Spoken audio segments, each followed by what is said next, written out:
Biological classification का मतलब ये हो गया कि मैं आज इस चैप्टर में दुनिया के हर एक ऑर्गेनिज्म के बारे में बात करने वाला हूं। मैं बहुत बार आपको ये समझाने की कोशिश कर चुका हूं कि भाई सर सिर्फ ह्यूमन ही दुनिया में नहीं रहते। क्लास परवीन करके एक लड़की बैठती थी तो बस मैं सोचता था हा कितनी खूबसूरत है परवीन, हाय हाय बल्ले बल्ले बल्ले बल्ले। बट उस वक्त मेरी सोच यही थी कि भाई हम सिर्फ ह्यूमन ही एग्जिस्ट करते हैं।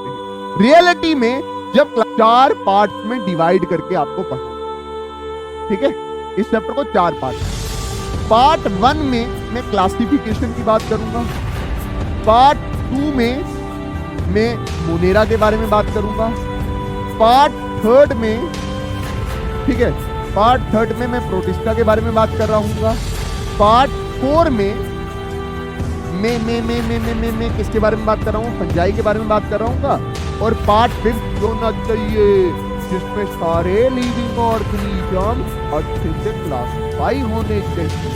तो हमने 5 सिस्टम क्लासिफिकेशन लाया।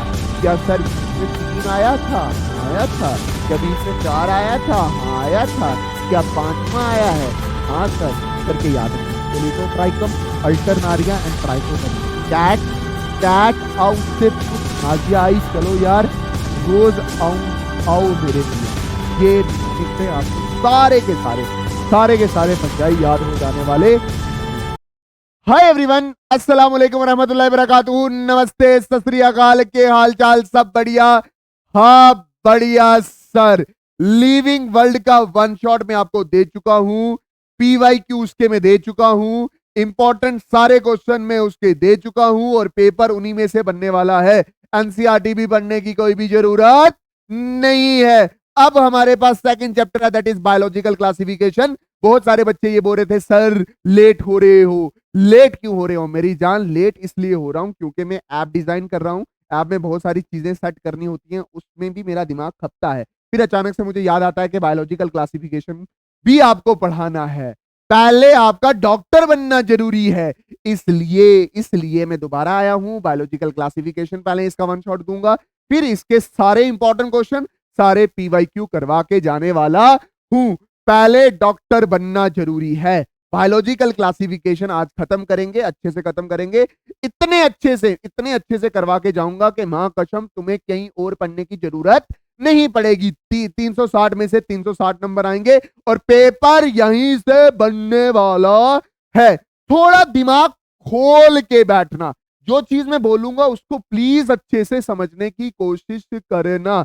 बायोलॉजिकल क्लासिफिकेशन का मतलब ये हो गया कि मैं आज इस चैप्टर में दुनिया के हर एक ऑर्गेनिज्म के बारे में बात करने वाला हूं। मैं बहुत बार आपको ये समझाने की कोशिश कर चुका हूं कि भाई सर सिर्फ ह्यूमन ही दुनिया में नहीं रहते। क्लास 10th का बच्चा ये समझता है कि भाई साहब सिर्फ इंसान ही धरती पे रहते हैं, बट ऐसा कुछ नहीं है। जैसे फॉर एग्जांपल मैं क्लास 10th में पढ़ता था तो मैं तीसरे डेस्क पे बैठता था, तीसरे डेस्क के सामने बैठती समझ जाओ, ठीक है, परवीन करके एक लड़की बैठती थी तो बस मैं सोचता था हा कितनी खूबसूरत है परवीन, आय हाय हाय बल्ले बल्ले बल्ले बल्ले। बट उस वक्त मेरी सोच यही थी कि भाई हम सिर्फ ह्यूमन ही एग्जिस्ट करते हैं। रियलिटी में जब क्लास 11 में जाके बायोलॉजिकल क्लासिफिकेशन हमने पढ़ा तो हमने सीखा कि सिर्फ ह्यूमंस ही नहीं है पूरी दुनिया में। एंट भी है, स्कॉर्पियो भी है, स्पाइडर भी है, फिशेस भी है। मछलियां तू देख कितनी प्रकार की है ना, स्पाइडर्स तू देख कितने प्रकार के हैं, हाथी देख कितने प्रकार के हैं, बादाम देख, कुछ बादाम छोटे होते हैं कुछ बड़े होते हैं, बात समझे कि नहीं है। दुनिया में कितने तरह के फ्लावर्स है, तो फ्लावर किस पे रहते हैं? प्लांट्स पे रखते हैं। तो दुनिया में कितने तरह के प्लांट्स, समझ आया कि नहीं आया? तो मैं इस चैप्टर में कुल मिला के पूरी दुनिया के लिविंग ऑर्गेनिज्म के बारे में बात करने वाला हूं। चल मेरी जान आगे चलें। अब देख, ज्वाइन और टेलीग्राम चैनल, ये लिंक दिया है Telegram channel result machine NEET, है ना, और इसी नाम से ही ऐप भी आएगा, ठीक है।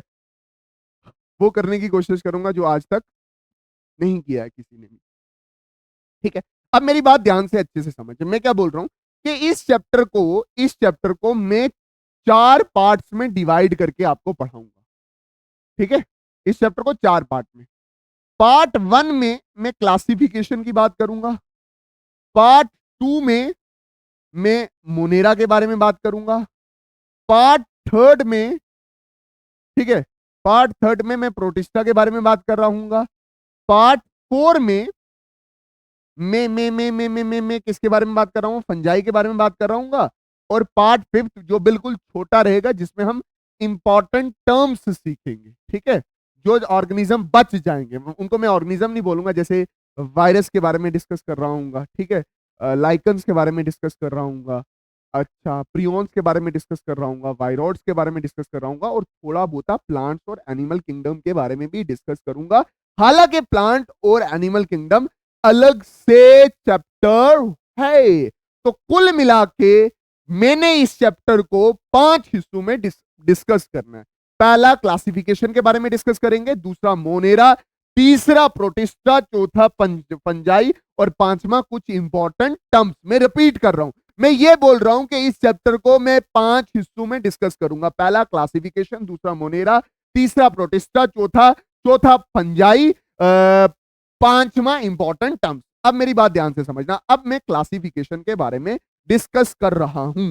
तुझे भी पता है, मुझे भी पता है कि दुनिया में एक तरह के ऑर्गेनिज्म नहीं है। मेरे प्यारे अल्लाह ताला ने बहुत तरह के ऑर्गेनिज्म बनाए हैं। बैक्टीरियाज हैं, बैक्टीरिया में भी बहुत तरह के बैक्टीरिया हैं। प्रोटिस्टा हैं, प्रोटिस्टा में भी बहुत तरह के प्रोटिस्टियंस हैं। फंजाई है, उसमें भी बहुत तरह के फंजाइज हैं। प्लांट्स हैं, बहुत तरह के प्लांट्स हैं। बात समझेंगे, देख, आम का पेड़, केले का पेड़, एल्गी, ब्रायोफाइट, टेरिडोफाइट। बात समझे कि नहीं है? न्यूजीलैंड के टी शर्ट के ऊपर भी ऐसे बना नहीं होता पत्ता सा, हाँ, वो भी तो प्लांट है। बात समझ आई कि नहीं है? उसके बाद एनिमल्स, देख कितने तरह के एनिमल्स हैं। अब और बात सुन, और दिल से बात सुन, लेक्चर होने दे लंबा, कुछ नहीं होता, मेरी बातें सुन, देख बातों से ही तुझे समझ आएगा। अब मैं क्या बोल रहा हूं कि भाई साहब, बहुत तरह के ऑर्गेनिज्म है। लोग, साइंटिस्ट बोलते हैं कि भाई साहब 7 मिलियन अलग अलग स्पीशीज है पूरी दुनिया में। हमने कितनी ढूंढ के रखी है? तकरीबन तकरीबन 1.5 से 1.7, बात समझे, इतनी हमने ढूंढ के रखी है। मिलियंस की बात कर रहा हूं। अब इतनी सारी स्पीशीज हैं, तो अगर हम एक एक करके पढ़ेंगे तो हमारा वक्त जाया होगा। तो हम सिमिलर स्पीशीज को एक ही ग्रुप में बनाएंगे और उनको पढ़ लेंगे। इसी को हम बोलते हैं क्लासिफिकेशन। और क्लासिफिकेशन ही पहला पार्ट है जो मैं डिस्कस करने वाला हूं। शुरू शुरू में जब क्लासिफिकेशन लोग करते थे, तो वो basic depend upon the uses पे क्लासिफाई करते हैं। मतलब ऑर्गेनिज्म का जब ग्रुप बनाया जाता था, ऑर्गेनिजम्स का जब ग्रुप बनाया जाता था, वो किसके बेसिस पे ग्रुप बनाते थे? Depending upon the uses. जैसे फॉर एग्जांपल, जो जानवर जो जानवर फूड हमें देता था, उसका एक ग्रुप बना देते थे। जैसे गोट का एक गोट, काओ, बफेलो, ये हमें दूध देता था, इसका एक ग्रुप बन गया। ठीक है। वो कुछ जानवर ऐसे होते थे जो ट्रांसपोर्ट में मदद करते थे, है ना, जैसे हाथी हो गया, हॉर्स हो गया, डंकी हो गया, तो उसका अलग ग्रुप बन गया। बात समझ आएगी नहीं है? कुछ ऐसे जानवर थे जो हमें चमड़ा देते थे, है ना, उनका अलग ग्रुप बन गया। कुछ ऐसे प्लांट्स थे जो मेडिसिन देते थे, उनका अलग ग्रुप बन गया। कुछ ऐसे प्लांट्स थे जो हमें फूड देते थे, उनका ग्रुप अलग बन गया। तो पहले पहले जो भी क्लासिफिकेशन हुई थी, वो डिपेंडिंग अपॉन द यूजेस हुआ करती थी। और इसमें कोई साइंटिफिक मेथड नहीं था, नॉन साइंटिफिक मेथड। मतलब यहां पे कोई साइंस वाला मेथड नहीं लगाया गया था। समझ आया कि नहीं है? अब देख, पहली बार फर्स्ट साइंटिफिक क्लासिफिकेशन, पहली बार साइंटिफिक ग्रुपिंग की बाय अरिस्टोटल, बाय अरिस्टोटल। और उसने प्लांट्स और एनिमल्स को कैटेगराइज किया based on simple morphology or character. मतलब उसने प्लांट्स और एनिमल्स को क्लासिफाई किया बेस्ड ऑन देखने में, सिंपल कैसा दिखता है। थोड़ा सा साइंस वाली टर्म लगी ना, मतलब देखने में, देखना मतलब ऊपर से देखने को बोलते हैं morphology, depending upon a simple morphological character. ठीक है। जैसे उसने ऑर्गेनिज्म थे, उसके दो ग्रुप बनाए, कुछ बनाए प्लांट्स और कुछ बना एनिमल्स। प्लांट्स को देखने में कुछ छोटे छोटे प्लांट्स थे, हर्ब जैसे घास वगैरह, कुछ झाड़ियां थी, उसको बोला शर्ब्स, और कुछ बड़े बड़े ट्रीज थे, बड़े बड़े पौधे थे, ठीक है, जिसमें पाइनस आ गया, जिसको हम चीड़ बोलते हैं। ठीक है। कुछ बड़े पेड़ थे, ट्रीज बोला, कुछ झाड़ियां थी जिसको शर्ब बोला, और कुछ घास था जिसको क्या बोला? हर्ब्स बोला। और जानवरों को कैसे देखा? जिनका खून लाल उनको बोल दिया इनीमिया, ठीक है, ये एनीमिक है। और जिनका खून लाल नहीं था उनको बोला एनीमिया। जिनमें आरबीसी प्रेजेंट था, खून लाल किसकी वजह से, आरबीसी प्रेजेंट की वजह से, दैट इज एनीमिया। और जिनमें आरबीसी नहीं है दैट इज एनीमिया। तो शुरू शुरू में यूजेस के यूजेस पे ग्रुपिंग की जाती थी। फिर थोड़ा बहुत अरिस्टोटल आया, उसने साइंटिफिक मैनर से थोड़ा सा सोचना शुरू किया, तो उसके मैनर पे उसने क्लासिफिकेशन की, सारे ऑर्गेनिज्म को प्लांट्स और एनिमल्स के ग्रुप में डाला, फिर प्लांट्स को हर्ब्स शर्ब्स और ट्रीज के ग्रुप में डाला, ठीक है, और एनिमल्स को इनीमिया और एनीमिया के ग्रुप में डाला। होप मेरी जान को अच्छे से समझ आ रहा होगा। अब मेरी बात ध्यान से समझ, अभी मैं पहले पार्ट पे ही हूं। पहली बार अच्छे से ग्रुपिंग की कार्लस लिनियस ने। कार्लस लिनियस ये वही बंदा है जिसने बाइनोमियल नोमेनक्लेचर दिया था, ठीक है। पहली बार अच्छे से क्लासिफिकेशन की कार्लस लिनियस ने, ठीक है। उसने two kingdom system of classification दिया। इसने ये कहा पूरे दुनिया के जितने भी लिविंग ऑर्गेनिज्म है उसको दो बड़े ग्रुप में डालो, ठीक है, जितने भी ऑर्गेनिज्म है। एक बड़ा ग्रुप हो गया प्लांट और एक बड़ा ग्रुप हो गया एनिमल। बात समझे कि नहीं? दो ग्रुप्स में डाला गया पूरे लिविंग वर्ल्ड को, पूरे लिविंग और जितने भी जानदार चीजें थी उनको दो ग्रुप में डाला गया। जैसे फॉर एग्जांपल अभी मुझे पता है कि पूरे 5 किंगडम है, बट पहले कार्लस लिनियस में कितने डाला था, दैट इज दो बड़े ग्रुप, कौन सा, प्लांट और एनिमल। अब मेरी बात ध्यान से समझ, जैसे मशरूम है ना, तो मशरूम में खरीद के लाया, मैंने अपनी दादी को बोला दादी जी ये जो मशरूम है ये प्लांट्स है कि एनिमल्स है? तो दादी ने ये सोचा कि भाई साहब ये मशरूम सब्जी की दुकान से लाया है, तो ये होता भी प्लांट्स ही है। बात समझिए, मतलब दिखता भी प्लांट जैसा है, चलता वगैरह नहीं है। तो मेरी दादी ने बोला ये प्लांट्स में आता है। ये किस में आता है?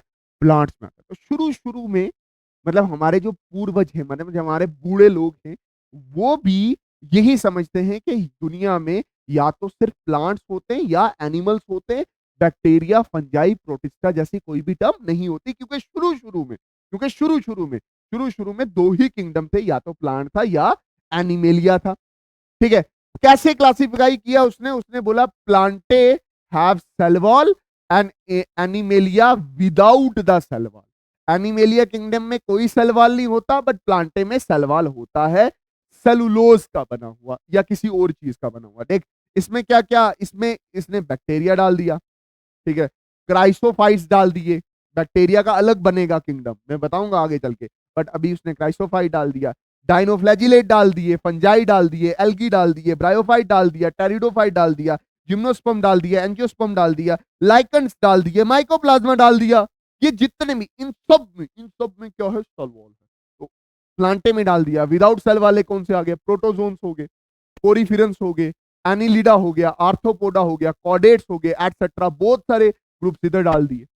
अब मसला ये हुआ कि इसने क्या किया, इसने इसने इसने क्या किया, इसने पहली चीज ये देखी कि यूनिसेलुलर बैक्टीरिया यूनिसेलुलर है, और जिम्नोस्पर्म क्या है, मल्टीसेलुलर। यूनिसेलुलर और मल्टीसेलुलर को एक ही ग्रुप में डाला। दूसरी चीज इसने क्या की, कुछ बैक्टीरियाज ऐसे होते हैं जो हेटेरोट्रॉफ होते हैं, और कुछ प्लांट्स ऐसे होते हैं जो ऑटोट्रॉफ होते हैं। मतलब इसने ऑटोट्रॉफ और हेटेरोट्रॉफ को भी मिक्स करके ही डाल दिया। पहली बात क्या की इसने, यूनिसेलुलर मल्टीसेलुलर एक ही जगह, ठीक है, ऑटोट्रॉफिक हेटेरोट्रॉफिक एक ही जगह इसने। तो ये कुछ गलतियां हुई इससे।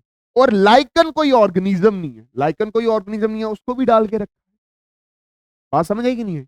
तो यूनिसेलुलर मल्टीसेलुलर एक ही जगह, ऑटोट्रॉफिक हेटेरोट्रॉफिक एक ही जगह, और उसके बाद ऐसा जानवर जो जानवर है ही नहीं है उसको भी इधर ही घुसेड़ के रखा। तो गलतियां तो हुई हैं।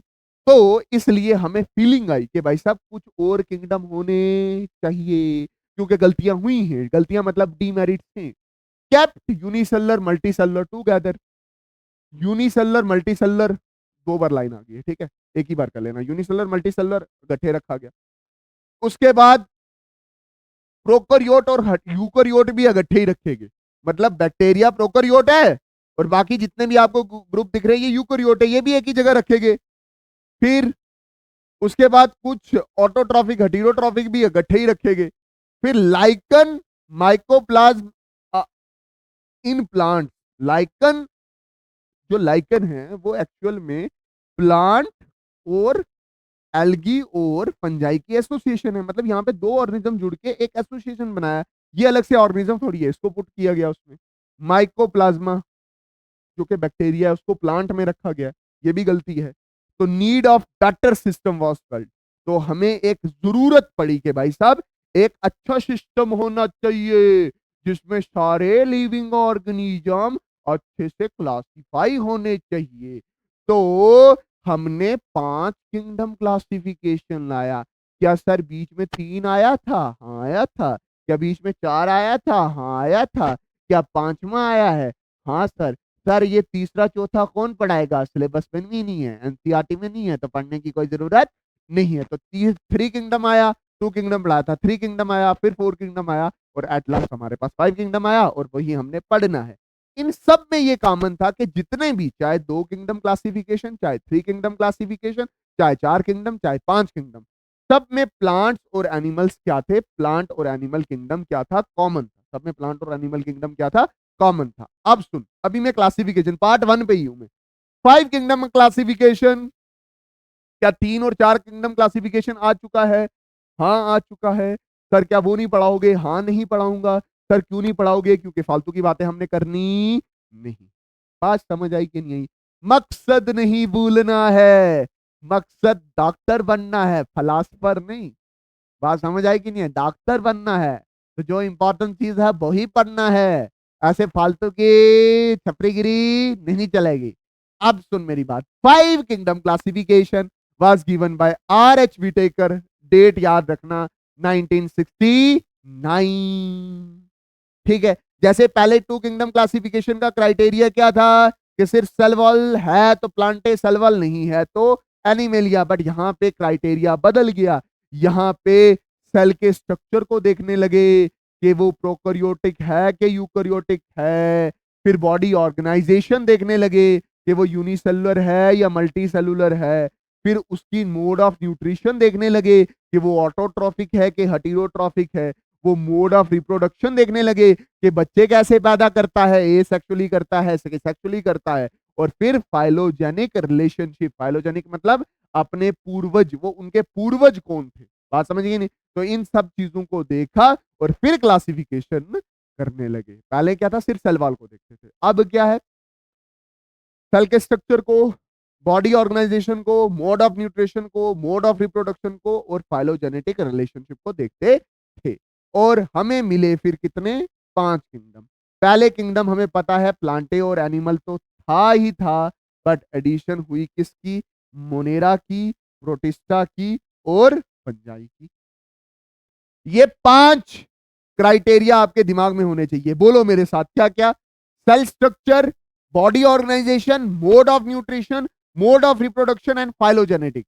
अब सर ये क्यों बोलना है आपके साथ मेरी जान? इससे सवाल बनेगा नीट में, और बनता भी है, इंपॉर्टेंट है ये। क्या कितने क्राइटेरिया थे 5 किंगडम के? Cell structure, body organisation, mode of nutrition, mode of reproduction and phylogenic relationship. अब देख, अब ये वाला ये सारे क्राइटेरिया हैं, ये सारे क्राइटेरिया हैं। ठीक है। और ये वाला पूरा फोटो आपकी एनसीईआरटी से उठाया हुआ है। इसलिए मैं आपको बोलता हूं कि अगर आप पूरा लेक्चर देखोगे आपको एनसीईआरटी की जरूरत नहीं पड़ने वाली है, क्योंकि मैं सारा इसमें करवाने वाला। अब देख, जैसे सेल टाइप है, गौर से समझना पहले। जैसे क्या है? Cell type, cell type, cell type मतलब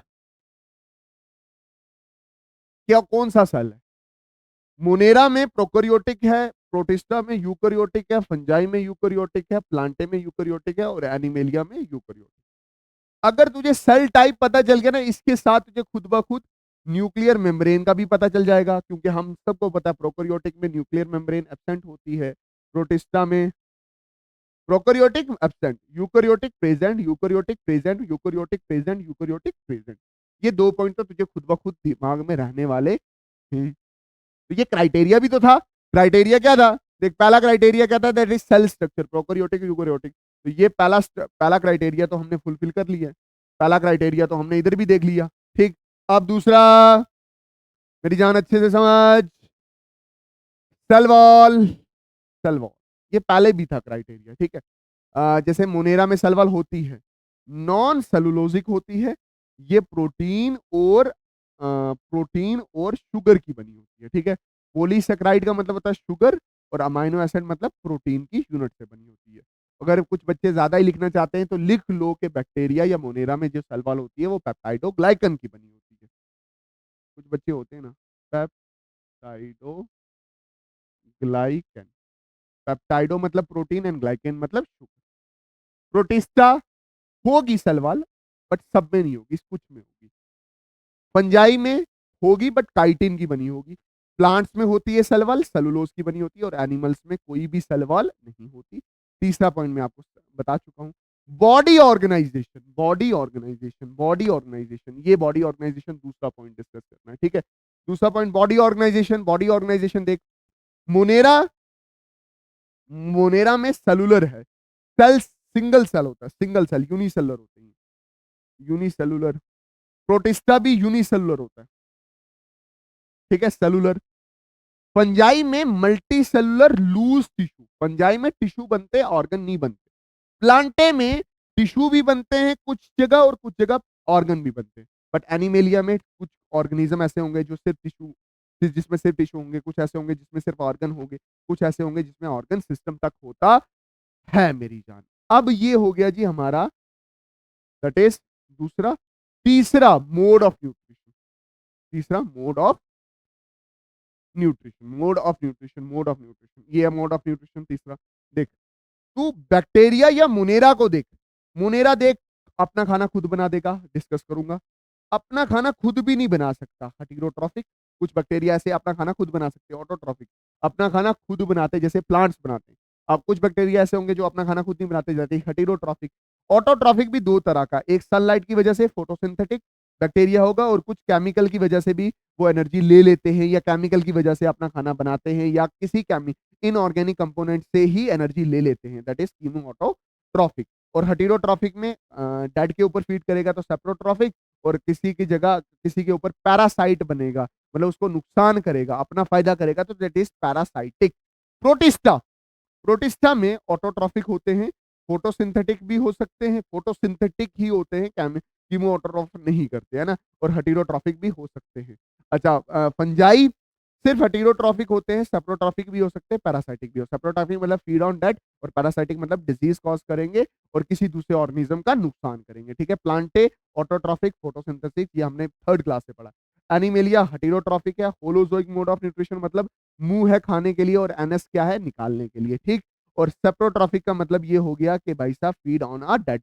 अगर आप तू ध्यान से देखे तो मोनेरा, मोनेरा है क्या, मोनेरा है क्या यूनिसेलुलर, और ओल्ड सेल है उसके पास प्रोकैरियोटिक है। ये सिंपल स्ट्रक्चर है, बट उसका बिहेवियर कितना कॉम्प्लेक्स है, बात समझे कि नहीं। वो ऑटोट्रॉफिक भी हो सकता है, हेटेरोट्रॉफिक भी हो सकता है, फोटो ऑटोट्रॉफिक भी हो सकता है, कीमो ऑटोट्रॉफिक भी हो सकता है, और मतलब हेटेरोट्रॉफिक भी हो सकता है। हेटेरोट्रॉफिक में वो सेप्रोट्रॉफिक भी हो सकता है, और पैरासाइटिक भी हो सकता। सबसे ज्यादा कॉम्प्लेक्स बिहेवियर है इसका, स्ट्रक्चर बड़ा छोटा है मेरी जान। अब मेरी बात ध्यान से समझना। वैसे ही हमारे पास, देख देख, जैसे हमारे पास 5 किंगडम क्लासिफिकेशन है, वैसे ही हमारे पास 6 किंगडम क्लासिफिकेशन भी है। बट उससे पहले सर आपने हमें ये नहीं बताया, that is mode of reproduction का कोई टेबल में नहीं था, फाइलोजेनिक रिलेशनशिप का कोई टेबल में नहीं था। तो मेरी जान ये चीज याद रखना, ये टेबल में नहीं है। बट जैसे जैसे आप आगे बढ़ोगे, जैसे जैसे आप एक एक ग्रुप पढ़ोगे, तो वहां पे आप देखोगे कि मोड ऑफ न्यूट्रिशन होगा, कुछ जानवर ए सेक्सुअली रिप्रोड्यूस करेंगे, कुछ सेक्सुअली रिप्रोड्यूस करेंगे। और फाइलोजेनेटिक रिलेशनशिप, जैसे जैसे आप क्लासिफिकेशन को और समझने की कोशिश करोगे, तो आपको पता चलेगा कि कौन सा जानवर पीछे किसके साथ लिंक था। अभी के लिए आपको इतना इंपॉर्टेंट था, इसलिए मैंने आपको इतना ही करवाया, फालतू की बात मैं नहीं करूंगा जिससे सवाल नहीं बनेगा। अब मेरी बात ध्यान से समझना। ऐसे ही एक स्टेप आगे चलते हैं, और मैं आपको ये समझाने की कोशिश करता हूं कि जैसे ही हमारे पास 5 किंगडम क्लासिफिकेशन था, वैसे ही हमारे पास 6 किंगडम क्लासिफिकेशन ही है। बस उसमें छोटी सी बात यह है कि जो मोनेरा है उसको तोड़ के एक आर्की बैक्टीरिया किया और एक यू बैक्टीरिया किया, बस। तो जो मोनेरा एक किंगडम था उसके बने 2 किंगडम, पहला किंगडम, दूसरा किंगडम, तीसरा, चौथा, पांचवा और छठा किंगडम, ठीक है। ये क्यों किया गया? Based upon the 16 RRNA sequence. बस यही चीज तू दिमाग में रख ले, यही तुझे रट्टा मारना है, उसके अलावा कोई भी सवाल नहीं आएगा। क्यों? किसके बेसिस पे किया? 16S आरआरएनए के सीक्वेंसेस पे किया। ये 16 RRS से आरएनए क्या होता है? ये राइबोसोमल आरएनए होता है। उसमें एक पार्ट होता है 16S, उसके सीक्वेंसेस के बेसिस पे मोनेरा को तोड़ा गया है। आर्की बैक्टीरिया और यूकर बैक्टीरिया में पहले जो एक किंगडम होता था, अब वो कितने हैं? 2 किंगडम। तो बाकी 4 और 2 कितने हो गए? 6 किंगडम। बस इतना दिमाग में। अब मेरी बात ध्यान से समझना। अर्लियर अर्लियर कोरेला और क्लामाइडोमोनास जो प्लांट्स में रखे जाते थे, कोरेला और क्लाइडोमोनास क्या रखे जाते थे? प्लांट में रखे जाते थे। पहले ये प्लांट्स में थे, अब किस में आ गए? प्रोटिस्टा में। अर्लियर एनिमल्स जैसे अमीबा, पैरामीशियम, पहले ये एनिमल किंगडम में रखे जाते थे, अब किस में रखे जाते हैं? प्रोटिस्टा में रखे जाते हैं। मतलब प्रोटिस्टा में प्लांट्स, पुराने वाले प्लांट्स भी रखे जा सकते हैं और पुराने वाले एनिमल्स भी रखे जाते हैं। देख, ये पुराने प्लांट्स हैं, अब प्रोटिस्टा में रखे जा रहे हैं। ये प्लांट पुराने एनिमल्स हैं, अब किस में रखे जा रहे हैं? प्रोटिस्टा में रखे जा रहे हैं। तो मतलब अब जो पहले पहले गलतियां की हैं वो सुधर रही है। अब है इस चैप्टर का दूसरा part, that is monera. That is what? Monera monera monera monera monera. Monera. बात समझ आई कि नहीं आई? और इसमें हम बैक्टीरिया के बारे में पढ़ेगा। सेकंड पार्ट है। मैंने बोला इस चैप्टर को मैंने 5 हिस्सों में डिवाइड किया। पहला हिस्सा क्लासिफिकेशन करवा चुका हूं। अब हमारे पास मोनेरा है, मोनेरा।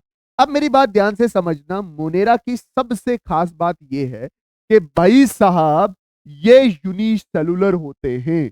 मैं जितने भी मेंबर मोनेरा के होंगे वो सारे यूनिसेलुलर होंगे, सिर्फ और सिर्फ एक ही सेल से बने होंगे। और दूसरा क्या होगा?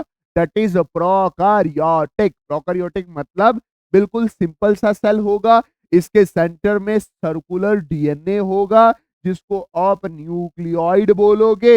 राइबोसोम होगा 17S। कई एक्स्ट्रा क्रोमोसोमल डीएनए होगा जिसको आप बोलोगे प्लाज्मिड। और बाकी बचा हुआ साइटोप्लाज्मा होगा। बीच में कुछ ग्रैन्यूल्स देखने को मिल जाएंगे।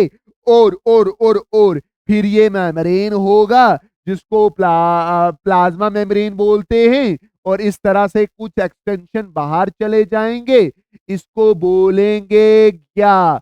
दैट इज पिलाई। ठीक है। और कभी कभी प्लाज्मा मेम्ब्रेन अंदर की तरफ भी फोल्ड हो जाती है जिसको आप क्या बोलेंगे? मीजोजोम। मैं अच्छे से इस प्रोकैरियोटिक सेल के स्ट्रक्चर को सेल वाले चैप्टर में करवाऊंगा। और मेरी जान अच्छे से समझ, इसके आउटर भी क्या होती है? सेल वॉल होती है मेरी जान। और उसके आउटर एक और लेयर होती है जिसको ग्लाइकोकैलिक्स बोलते हैं। क्या बोलते हैं? ग्लाइकोकैलिक्स। बस मोटा माटा समझ ले कि बिल्कुल सिंपल सा स्ट्रक्चर होता है अपन के बैक्टीरिया का। बस इतना दिमाग में रख, ठीक? और जितना भी मोनेरा के बारे में है तो ये अपन तेरे लिए लिख के लाया है। किंगडम मोनेरा बैक्टीरिया, इसमें bacteria is the sole member, मतलब सबसे ज्यादा बैक्टीरिया ही है। एंड जो बैक्टीरिया होता है वो कॉस्मोपॉलिटन होता है, हर जगह फाउंड होता है। फाउंड एवरीवेयर, हर जगह फाउंड हो जाएगा। तेरे मुंह में, तेरे स्मॉल इंटेस्टाइन में, मिट्टी उठा के लाएगा, लाखों बैक्टीरिया मिल जाएंगे। वोल्केनो में मिल जाएंगे, बर्फ में मिल जाएंगे, मतलब दुनिया की हर एक जगह में मिल जाएंगे। और कुछ एक्सट्रीम कंडीशन पे भी मिल जाते हैं जिनको हम एक्सट्रीमोफिल्स बोलते हैं। जैसे हमारे पास आर्की बैक्टीरिया है। अभी कुछ देर के बाद मैं इस मोनेरा वाले को 2 कैटेगरीज में डिवाइड करूंगा, Archie bacteria and you bacteria. तब तक के लिए थामा, थोड़ा सा थम जा। अच्छा, बैक्टीरिया के बहुत सारे शेप्स होते हैं, उसके बेसिस में भी हम बैक्टीरिया को कैटेगराइज करते हैं।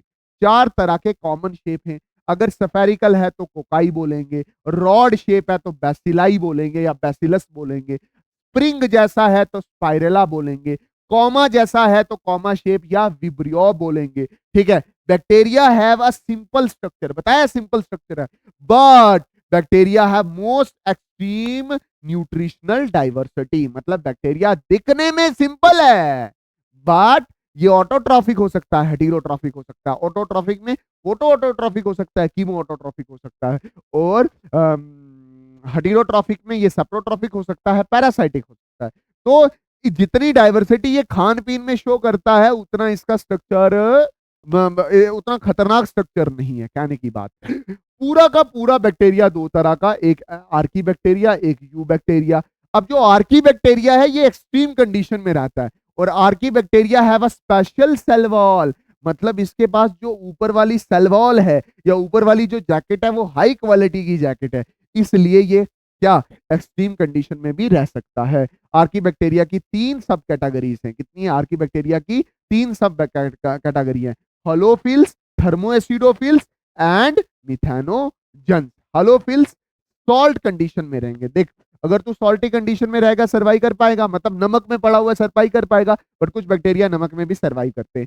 थर्मोएसिडोफिल्स हाई टेम्परेचर में, हाई गर्मी में, और हाई एसिडिक में। एसिडिक मतलब वहां पे एसिड ज्यादा है। क्या तू ज्यादा एसिडिक में रह सकता है? देख, तेरी स्किन पे अगर थोड़ा सा भी एसिड लगे ना, चश्मे में वो आपने एसिड वाले एक्सपेरिमेंट किए होंगे, तो हाथ में लग जाती थी तो मिर्ची लगती थी ना, मरने लग जाते थे। बट आर्की बैक्टीरिया को कोई फर्क नहीं पड़ता। और कुछ बैक्टीरिया का मिथानोजन होते हैं। मिथानोजन एक्चुअली में जो बड़े बड़े एनिमल्स होते हैं उनके गट्स में रहते हैं, उनकी आंतड़ियों में रहते हैं, और वहां प्रोड्यूस करते हैं मीथेन।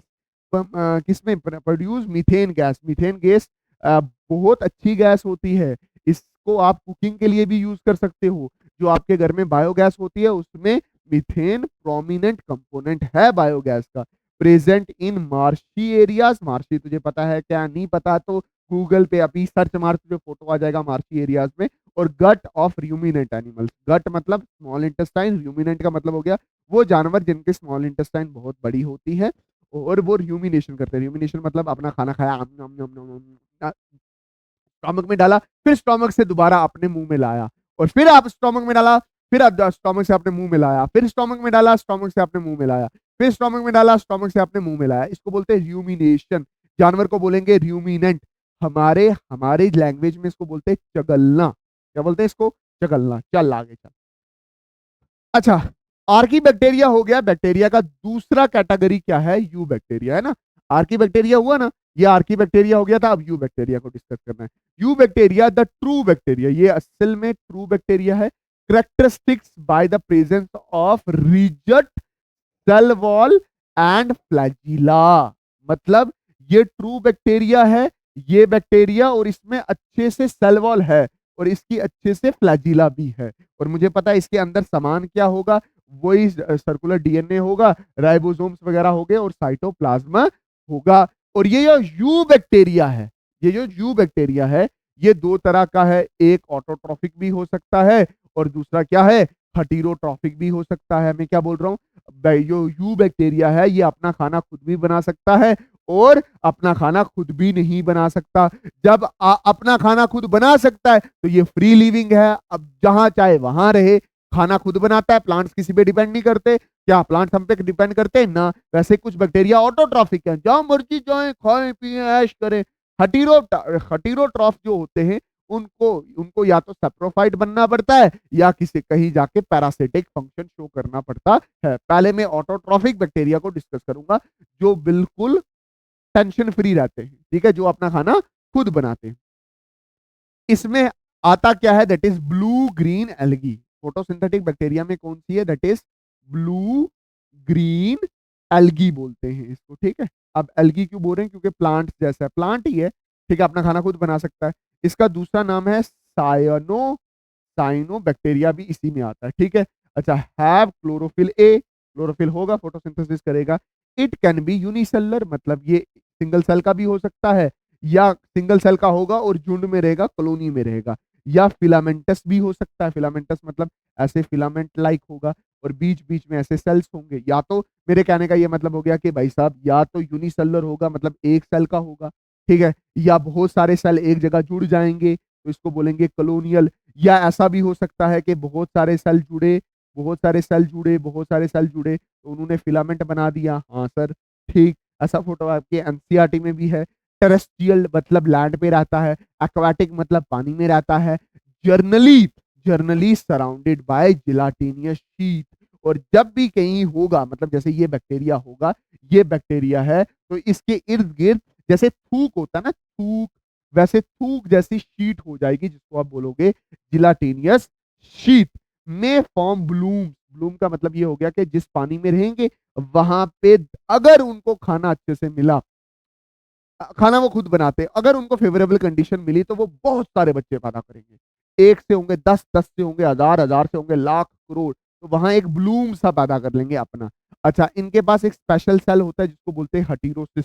एक हटीरोसिस सेल है in Anabaena, Anabaena blue green algae है, and Nostoc and can fix the nitrogen. ये एक ऐसा लिविंग ऑर्गेनिज्म है जो नाइट्रोजन को फिक्स कर सकता है, मतलब ये नाइट्रोजन को पकड़ सकता है, मतलब नाइट्रोजन के अंदर होती है 3 बोन, इसको पकड़ के अपने अंदर नाइट्रोजन ला सकता है और ये दूसरे ऑर्गेनिज्म को नाइट्रोजन दे सकता है। सर नाइट्रोजन इतना इंपॉर्टेंट क्यों है? हमारी पूरी बॉडी की जो भी प्रोटीन है वो नाइट्रोजन की बनी होती है, मतलब हमारी बॉडी के जितने भी स्ट्रक्चर हैं वो प्रोटीन के बने होते हैं और प्रोटीन नाइट्रोजन की बनी होती है, इसलिए नाइट्रोजन बड़ा इंपॉर्टेंट होता है। और केवल दुनिया का एक ऐसा ऑर्गेनिज्म है जो नाइट्रोजन को पकड़ कर सकता है, नाइट एंड टू के बोन को तोड़ के नाइट्रोजन अलग कर सकता है मेरी जान। हाँ sir, anabaena nostoc, anabaena nostoc, anabaena nostoc, ये यूनिसेलुलर हैं, इनमें हेटेरोसिस सेल्स होते हैं जो नाइट्रोजन को फिक्स करते हैं, ठीक। अच्छा, कीमोसिंथेटिक इसी यू बैक्टीरिया का दूसरा टाइप है। ये क्या करते हैं, ये सूरज की रोशनी की वजह से खाना नहीं बनाते, ये ऑक्सीडाइज करते हैं इनऑर्गेनिक न्यूट्रिएंट्स, इनऑर्गेनिक न्यूट्रिएंट्स जो होते हैं उनको ऑक्सीडाइज करेंगे, उनको तोड़ेंगे टू मेक एटीपी, जिसकी वजह से वो क्या बनाएंगे, एटीपी बनाएंगे। इनऑर्गेनिक न्यूट्रिएंट्स कौन से हो गए, NO2 3 negative, nitrate, nitride, ammonia, इन इनऑर्गेनिक को तोड़ के उसमें से एनर्जी निकालेंगे, ठीक है, नाइट्रोजन भी निकालेंगे और एटीपी निकालेंगे, ठीक है। न्यूट्रिएंट साइकिल में ये बहुत इंपॉर्टेंट रोल प्ले करते हैं, like nitrogen, phosphorus, potassium and sulphur. मेरी जान अच्छे से समझने की कोशिश करना कि ये दोनों ऑटोट्रॉफिक हैं, एक सूरज की वजह से खाना बनाता है, एक खाना बनाने का मतलब हो गया एनर्जी लेता है सूरज से। और कीमोसिंथेटिक में क्या होता है कि ये सूरज की वजह से खाना नहीं बनाता, ये इनऑर्गेनिक कंपोनेंट्स होते हैं, जैसे NO3 हो गया, NO2 नेगेटिव हो गया, अमोनिया, उसको तोड़ेगा, उसमें से एटीपी भी निकालेगा और नाइट्रोजन भी निकालेगा। अब नाइट्रोजन तुझे पता है, नाइट्रोजन जमीन के लिए इंपॉर्टेंट होता है, जहां पे भी नाइट्रोजन होगा वो जमीन अच्छी होगी, फर्टाइल होगी, उसमें तू जो उगाएगा वो उगेगा, और उस खाने में भी नाइट्रोजन रहेगा, नाइट्रोजन हमारे पास आएगा और हम नाइट्रोजन से क्या बनाते हैं, अपनी बॉडी की प्रोटीन्स वगैरह बनाते हैं, इसलिए नाइट्रोजन बड़ा इंपॉर्टेंट है। जैसे नाइट्रोजन की बात की, वैसे फॉस्फोरस, वैसे पोटेशियम, वैसे सल्फर, बट एनसीईआरटी ज्यादातर बोलती है कि ये नाइट्रोजन को फिक्स करते हैं, और ये अकेले फिक्स करते हैं, ये किसी के साथ रह के नहीं, फ्री लिविंग फिक्स करते हैं। बात समझेगी नहीं? जैसे धान का खेत होता है, धान मतलब पैडी का खेत, पैडी मतलब ताई का खेत, ताई मतलब राइस का जो खेत होता है, वहां पे एनाबीना नॉस्टॉक होते हैं जो क्या करते हैं, नाइट्रोजन को फिक्स करते हैं और उस जमीन में को फर्टाइल करते हैं जहां पे चावल फिर अच्छे से उगाई जा सकते हैं। फिर है हटीरोट्रॉफिक बैक्टीरिया। हटीरोट्रॉफिक मोस्ट अबंडेंट है, सबसे ज्यादा यही होते हैं, have significant impact on human, human की लाइफ में इसका बहुत बड़ा सिग्निफिकेंट इम्पैक्ट है। मेक, यही कर्ड बनाते हैं, दही वाला लैक्टोबैसिलस, यही एंटीबायोटिक एंटीबायोटिक भी बनाते हैं, और ये नाइट्रोजन भी फिक्स करते हैं। बट इस बार ये नाइट्रोजन फिक्स अकेले नहीं कर पाएंगे, क्योंकि ये हटीरोट्रॉफ है, हटीरोट्रॉफ है तो लेग्यूम्स प्लांट होते हैं, उनके रूट्स, ये मैंने रूट्स बनाए और उसमें क्या बनाते हैं, ये नोड्यूल्स बनाते हैं, नोड्यूल्स बनाते हैं, तो ये नाइट्रोजन को फिक्स कर रहे होते हैं एक साइड से, और दूसरी साइड से इनको फूड कौन देता है, फूड कौन देता है, दैट इज लेग्यूम प्लांट ही इनको फूड देता है। तो हेटेरोट्रॉफिक बैक्टीरिया भी नाइट्रोजन को फिक्स कर सकता है, और ऑटोट्रॉफिक बैक्टीरिया भी नाइट्रोजन को फिक्स करता है। यहाँ पे ये किसी के साथ जुड़ के फिक्स करता है, क्योंकि ये अपना खाना खुद नहीं बना सकता, वहां पे वो किसी दूसरे के साथ, ना वो किसी दूसरे के साथ जुड़ता नहीं है, अकेले ही नाइट्रोजन को फिक्स करता है, ठीक है। ये डिकम्पोजर्स होते हैं। जितना भी ऑर्गेनिक कंटेंट है, ऑर्गेनिक का मतलब ये हो गया जैसे घास फूस हो गया, ठीक है, जैसे डेड प्लांट्स, एनिमल्स हो गए, उनको इनऑर्गेनिक कंपोनेंट में कन्वर्ट करेंगे, और इनऑर्गेनिक को आगे एलिमेंट्स में कौन कन्वर्ट करता है, दैट इज हमारा कीमोसिंथेटिक बैक्टीरिया। बहुत सारी पैरासाइटिक फॉर्म है, बहुत सारी डिजीज काज करते हैं। डिजीज याद रखना, city city city city city city होती है ना, city city city city city city city कोरेला डिजीज का नाम है। Typhoid, citrus canker, citrus canker क्या होता है, नींबू के ऊपर छोटे छोटे दाग आ जाते हैं ब्लैक कलर के। फिर क्या, टेटनस, टेटनस लॉक जॉक बोलते हैं। आपका काम ये है, तो आप पूछ, आपसे कोई पूछे कोलरा कौन कौन सा बैक्टीरिया कौन सा बैक्टीरिया कॉज करता है, वो आपने बताना है। टाइफाइड कौन सा कॉज करता है, वो आपने बताना है। सिट्रस कैंकर ज़ैंथोमोनास सेट्राई, बोलना नहीं है सर, हम खुद से ढूंढ के लाएंगे, और खुद से ढूंढना नोट के साथ यहाँ पे लिख देना मजिस। ठीक है, चले आगे। अच्छा, इसके बाद है रिप्रोडक्शन। मैंने आपको बोला था कि जब कभी भी क्लासिफिकेशन की गई थी, 5 क्लासिफिकेशन की गई थी, तो वहां पे मोड ऑफ रिप्रोडक्शन भी इंपॉर्टेंट था, क्राइटेरिया था एक। ठीक है, तो रिप्रोडक्शन में फेवरेबल कंडीशन हो गए तो सीधा बैक्टीरिया बाइनरी फिशन करेगा, मतलब एक बैक्टीरिया से सीधा कितने बैक्टीरिया हो जाएंगे, 2 बैक्टीरिया। अनफेवरेबल कंडीशन होगी तो स्पोर फॉर्मेशन करेगा, मतलब बैक्टीरिया स्पोर्स बनाएगा, और उसकी मदद से उसकी मदद से क्या करता है भाई साहब, वो बच्चे पैदा करता है। और कंजुगेशन में क्या होगा, कंजुगेशन कंजुगेशन कंजुगेशन एक प्रिमिटिव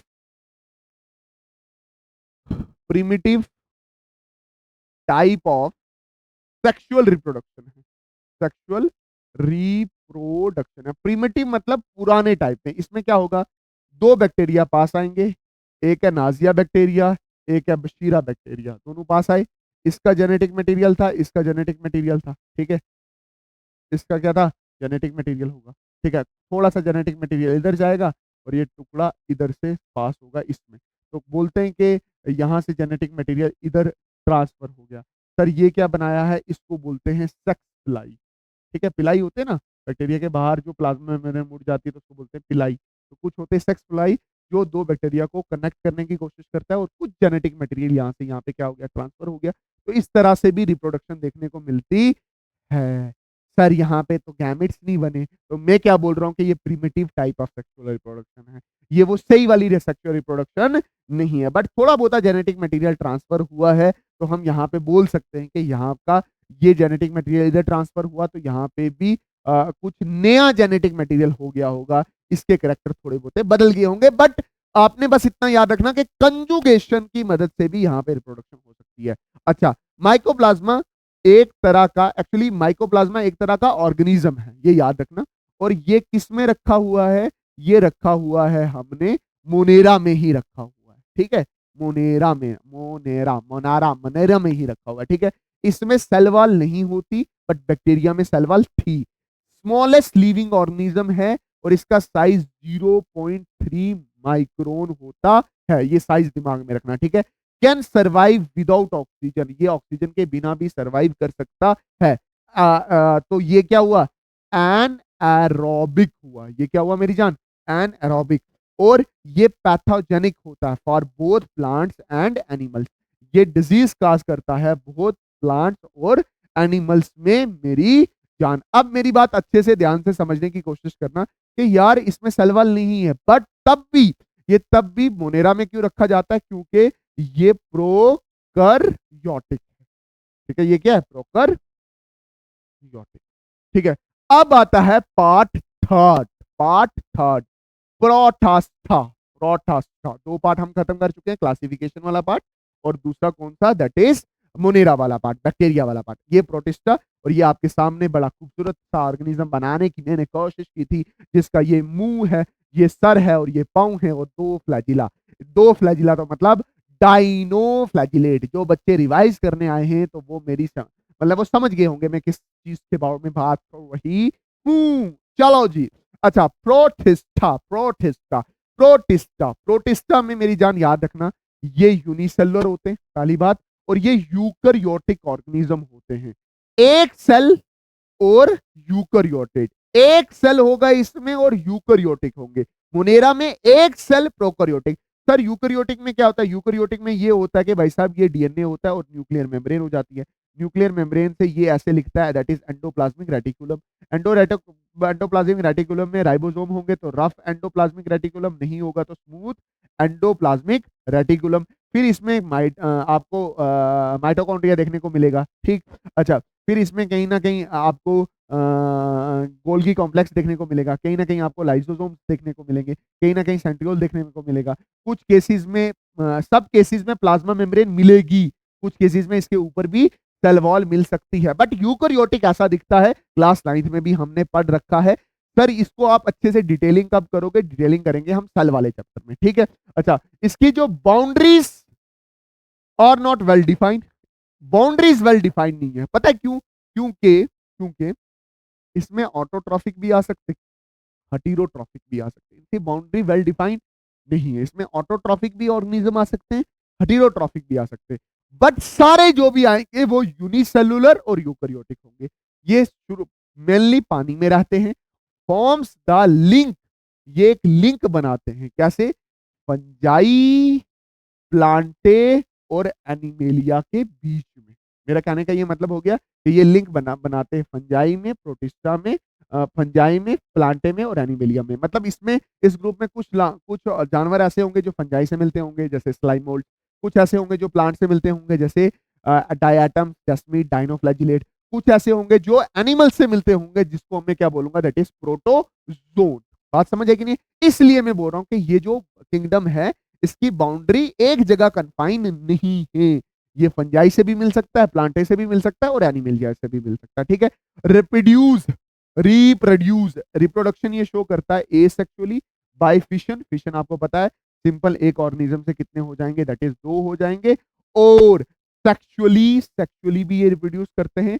यहाँ पे सेल डिवीजन भी होती है और साथ में जाइगोट फॉर्मेशन भी होती है। तो मतलब ये एसेक्सुअली रिप्रोड्यूस करता है और सेक्सुअली भी रिप्रोड्यूस कर सकता है मेरी जान। अब मेरी बात ध्यान से समझना, अगर तुझे ये कॉलम अच्छे से दिमाग में याद हो गया, बैठ गया ये कॉलम तुझे अच्छे से दिमाग में बैठ गया, तुझे कहीं और जाने की जरूरत नहीं होगी। बच्चा पता क्या करता है? बच्चा क्या करता है? पहले पकड़ेगा क्राइसोफाइट। मैं बोल रहा हूँ कि भाई साहब जो प्रोटिस्टा है उसमें 5 ग्रुप है, chrysophyte, dinoflagellate, euglenoid, slime mould और फिर प्रोटोजोन। ये 5 ग्रुप हैं। वो एक को रट्टा मारेगा, फिर दूसरे को रट्टा मारेगा, फिर तीसरे को, फिर चौथे को, फिर पांचवें को। जब वो पांचवें में पहुंचेगा तीसरा खत्म। याद ही नहीं रहता भाई साहब। तो मैं क्या बोल रहा हूं, आप जब भी याद करो तो इसके कॉलम बनाओ, chrysophyte, dinoflagellate, euglenoid, slime mould and protozoan, और कंपैरेटिवली बोलो। मैं बोल रहा हूं इधर प्लांट्स करेक्टर ज्यादा है, इधर एनिमल्स करेक्टर ज्यादा है। यहाँ पे प्लांट्स करेक्टर ज्यादा है, यहाँ पे एनिमल्स करेक्टर ज्यादा है। मैं आपसे बोलूं कि भाई साहब कहाँ सेलवॉल होगा? यहाँ होगा। यहाँ पे सेलवॉल नहीं होगा।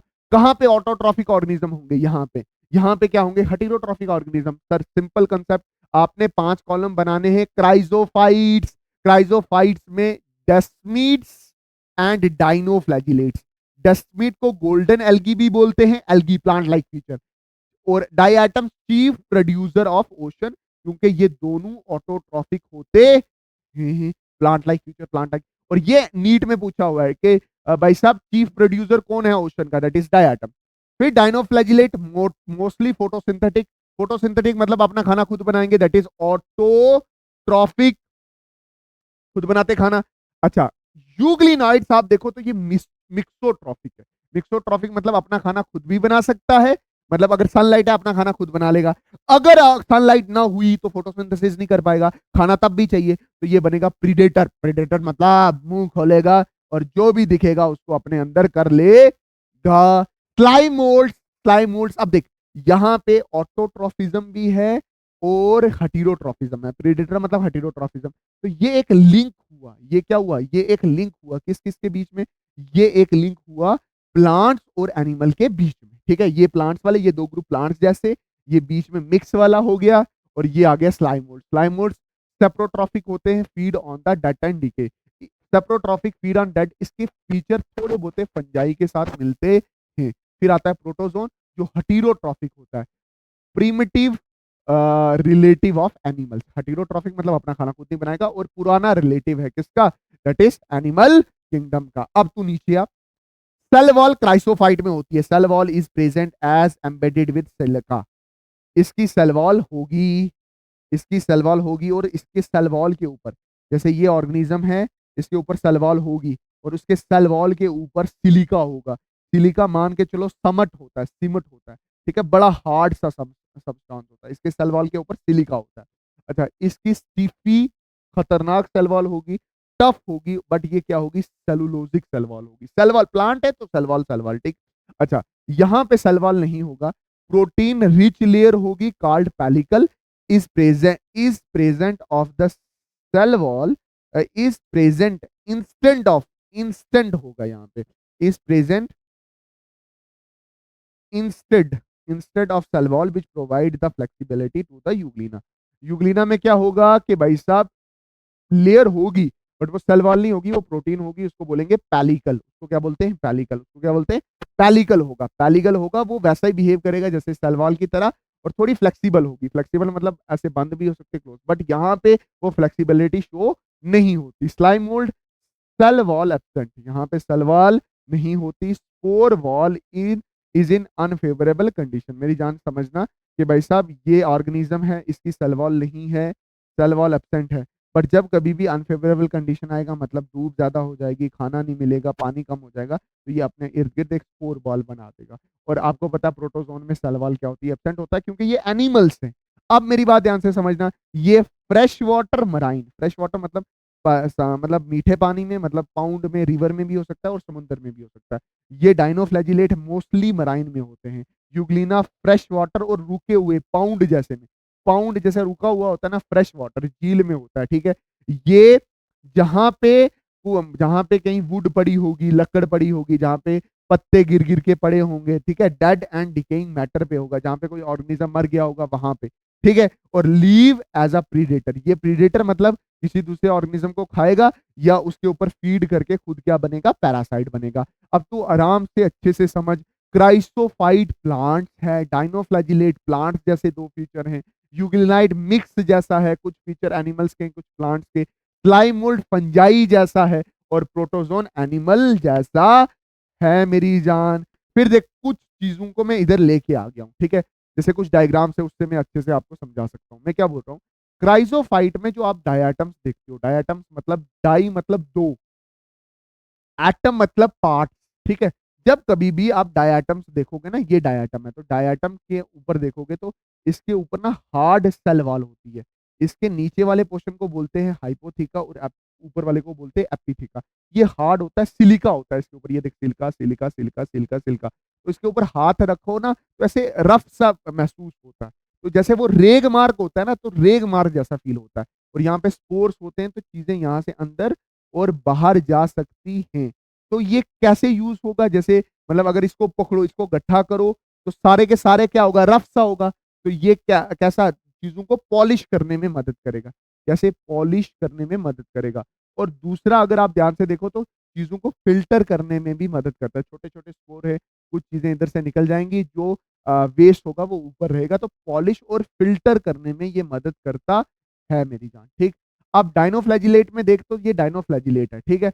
इसमें डाइनोफ्लैजिलेट मतलब दो फ्लैजिला, एक ये ऊपर वाला फ्लैजिला है, ठीक है, ये लॉन्ग फ्लैजिला ऊपर से, और ये यहाँ पे खड्डा जैसे नदी जैसा है, वहां से भी एक फ्लैजिला निकलता है, इसको बोलते हैं ट्रांसवर्स फ्लैजिला। यूग्लिना देख कैसा है, यूग्लिना में आप connecting link between plant and animal बता दिया।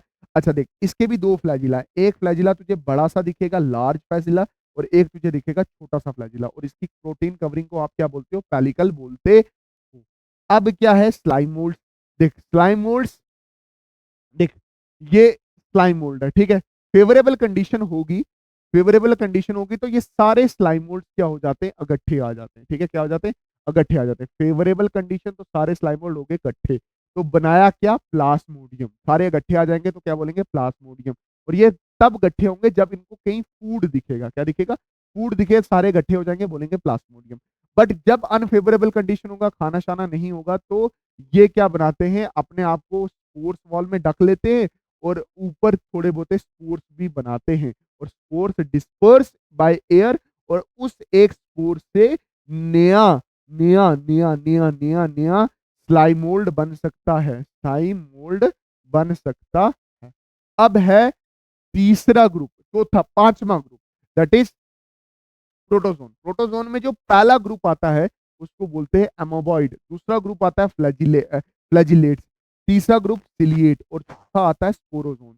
तो ये चार ग्रुप आपने प्रोटोजोन में दिमाग में रखने हैं। मैं चार के चार यहीं डिस्कस कर रहा हूं, इसको यहां पे क्लोज कर देंगे, क्योंकि आगे हमारे पास फंजाई वाला पार्ट है, तो अच्छे से समझना। एमोबॉइड, हैव सीडोपोडिया, बचपन से पढ़ा कि जो भी अमीबा जैसा ऑर्गेनिज्म होगा उसके पास क्या होता है, सीडोपोडिया होता है। सीडोपोडिया का मतलब क्या होता है, दैट इज फॉल्स फीट होते हैं। लीव इन, ये कहाँ रहता है, सुच्चे पानी में, सुच्चे मतलब फ्रेश वाटर में रहता है, सी वाटर में भी रह सकता है, और मोस्ट इन सॉइल, या मिट्टी में भी रह सकता है। जो इसकी मराइन फॉर्म होगी ना, has silica shell on their surface, example entamoeba, मतलब कुछ ऐसे होते हैं, कुछ ऐसे अमीबॉइड्स होते हैं जिनकी जिनकी बॉडी के ऊपर सिलिका की शेल होती है, जैसे एंट अमीबा। एंट अमीबा एग्जांपल याद रखना, जिसके पास क्या है, सिलिका की शेल।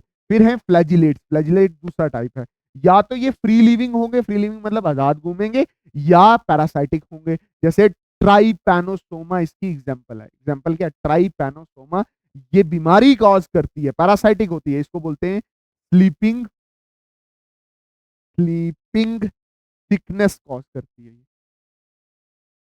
ठीक है। अच्छा, उसके बाद ciliated, ciliated actively moving and have a gullet, मतलब ये मूव करती है और इसके पास गलेट होता है, गलेट मतलब माउथ होता है। इसका एग्जांपल क्या है, पैरामीशियम। स्पोरोजोन्स हैव स्पोर्स, मतलब ये अपनी लाइफ में क्या बनाते हैं, स्पोर्स बनाते हैं। स्पोर्स लाइक इन्फेक्शियस स्टेज, मतलब वो स्पोर्स कोई बीमारी कॉज कर सकता है, जैसे एग्जांपल है प्लाज्मोडियम। प्लाज्मोडियम अपनी अपने जो बच्चे पैदा करता है वो इन दी फॉर्म ऑफ स्पोर्स पैदा करता है, और उन स्पोर को बोलते हैं स्पोरोजोइड, और वो क्या काज करता है, मलेरिया काज करता है। ये मैंने प्रोटोजोन्स के बारे में तुझे अच्छे से बता दिया, ये मैंने स्लाइमोल्स के बारे में अच्छे से बता दिया, यूग्लिना के बारे में बता दिया। अब मेरी बात समझना, क्राइसोफाइड में डाइएटेमिशियस अर्थ जैसी टर्म आप देखोगे। स्लाइम मोल्ड है ना, जो डाइएटम्स होते हैं उनकी जो सेल वाल होती है उसमें होता है सिलिका, सिलिका हार्ड होता है। बहुत सारे डाइएटम्स क्या करते हैं, मरते हैं, और जो समुंदर होता है समुद्र के सतह में जाके बैठ जाते हैं, और वहां पे जाके ना हार्ड अर्थ सरफेस बनाते हैं, उसी को बोलते हैं diatomaceous earth surface. Being gritty, gritty मतलब मतलब काफी रफ सा होगा, ठीक है। यूज फॉर पॉलिशिंग, पॉलिशिंग के लिए यूज होगा, और filtration of soil and syrup, मतलब बहुत सारे फिल्ट्रेशन प्रोसेस में काम करेगा। और मेनली क्या होते हैं, ये फाइटोप्लैंक्टॉन्स होते हैं। प्लैंक्टॉन्स मतलब प्लांट्स, और फाइटो मतलब प्लांट्स, और प्लैंक्टॉन्स मतलब जो सी सरफेस पे क्या करते हैं, तैरते हैं, ये फाइटोप्लैंक्टॉन्स होते हैं। फाइटोप्लैंक्टॉन्स मतलब float passively, float passively, float passively, ये पैसिवली फ्लोट करते हैं ऑन द सी सरफेस। अच्छा, डाइनोफ्लैजिलेट्स में आपने रेड टाइड्स का नाम सुना होगा, उसके बारे में मैं बता देता हूं। देख, दे कैन बी, जो डाइनोफ्लैजिलेट्स होते हैं, they can be yellow, dinoflagellates can be yellow, yellow आपको पता है कैसा दिखता है, blue, green and red colour. जो ग्वानोलिक्स होता है वो जनरली रेड टाइड का काज करता है, क्योंकि ये रेड कलर का होता है। क्या करता है, समुंदर में अपने जैसे बहुत सारे बच्चे पैदा करता है, जिसकी वजह से पूरा समुंदर और पूरे समुंदर की जो लहरें होती हैं, जिनको मैं टाइड बोल रहा हूँ, वो सारी रेड कलर की दिखती हैं। वो किसकी वजह से, ग्वानिलिक्स, ग्वानिलिक्स डाइनोफ्लैजिलेट है। एक तो ये रेड राइट का काज करता है, और दूसरा ये सिक्रीट करता है सेक्सीटॉक्सिन, या सिक्रीट करता है सेक्टीटॉक्सिन। ये बड़ा पॉइजनस होता है, ठीक है। अगर मछलियां इनको खा लें तो वो मछलियां मर सकती हैं, और अगर कोई मछली मरे ना और वो मछली हम खा लें तो तब भी हम मर सकते हैं। तो गॉनेलिक्स किसका मेंबर है, डाइनोफ्लैजिलेट। ये नीट में सवाल बन चुका है इस पे, ये दिमाग में रखना, ठीक है। फिर ये वाला एमोबाइड, फ्लैजिलेट्स, सिलिएट्स, स्पोरोजोन, ये दिमाग में रख लेना। फिर उसके बाद डाइटेमिशियस अर्थ और फाइटोप्लैंक्टन क्या हो गए, वो प्लांट्स जो फ्लोट करते हैं किस पे, दैट इज सी सरफेस पे। अब मेरी जान अच्छे से समझना, ये है पार्ट फोर्थ, ये क्या है, part fourth of the biological classification, और इसमें हम डिस्कस करेंगे, किसको डिस्कस करेंगे, दैट इज फंजाई को। पार्ट फोर्थ फंजाई को डिस्कस करना है। इससे पहले आप किसको डिस्कस कर चुके हो, इससे पहले आप क्लासिफिकेशन वाले पोर्शन को डिस्कस कर चुके हो, मोनेरा को डिस्कस कर चुके हो, और प्रोटिस्टा को आपने अच्छे से डिस्कस किया है। मां कसम, इसके अलावा आपको कुछ पढ़ने की जरूरत नहीं है। जिस दिन नीट का पेपर होगा उस दिन मैं पूरी यही वीडियोस ओपन ओपन करके बताऊंगा कि भाई साहब ये सवाल यहाँ से बना, ये सवाल यहाँ से बना, ये सवाल यहाँ से बना। तो ये चीज दिमाग में रखना, ठीक है। Kingdom fungi, kingdom fungi, fungi fungi fungi fungi.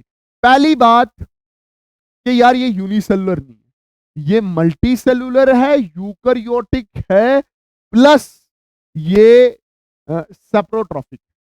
Multi cellular बहुत सारे सेल, यूकरियोटिक, और ये सेप्रोट्रॉफिक है। ये फीचर आपको हर एक फंजाई में मिल जाएगा। मैं क्या बोल रहा हूँ, heterotrophic, show diversity in morphology and habitat.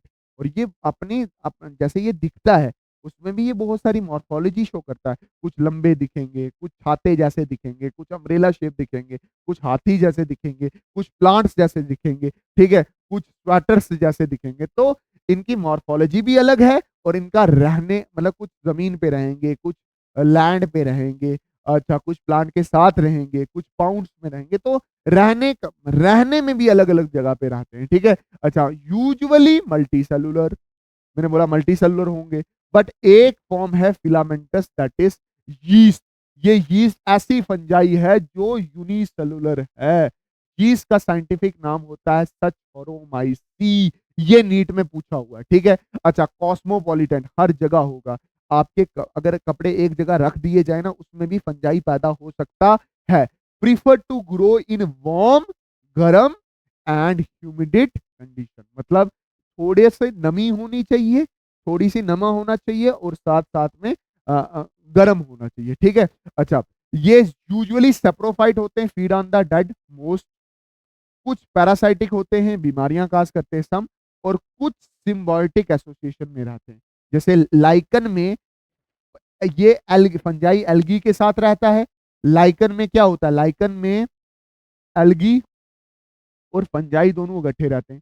अब ये फूड देता है इसको, और ये बदले में इसको क्या देता है, शेल्टर देता है। बात समझ आई कि नहीं है।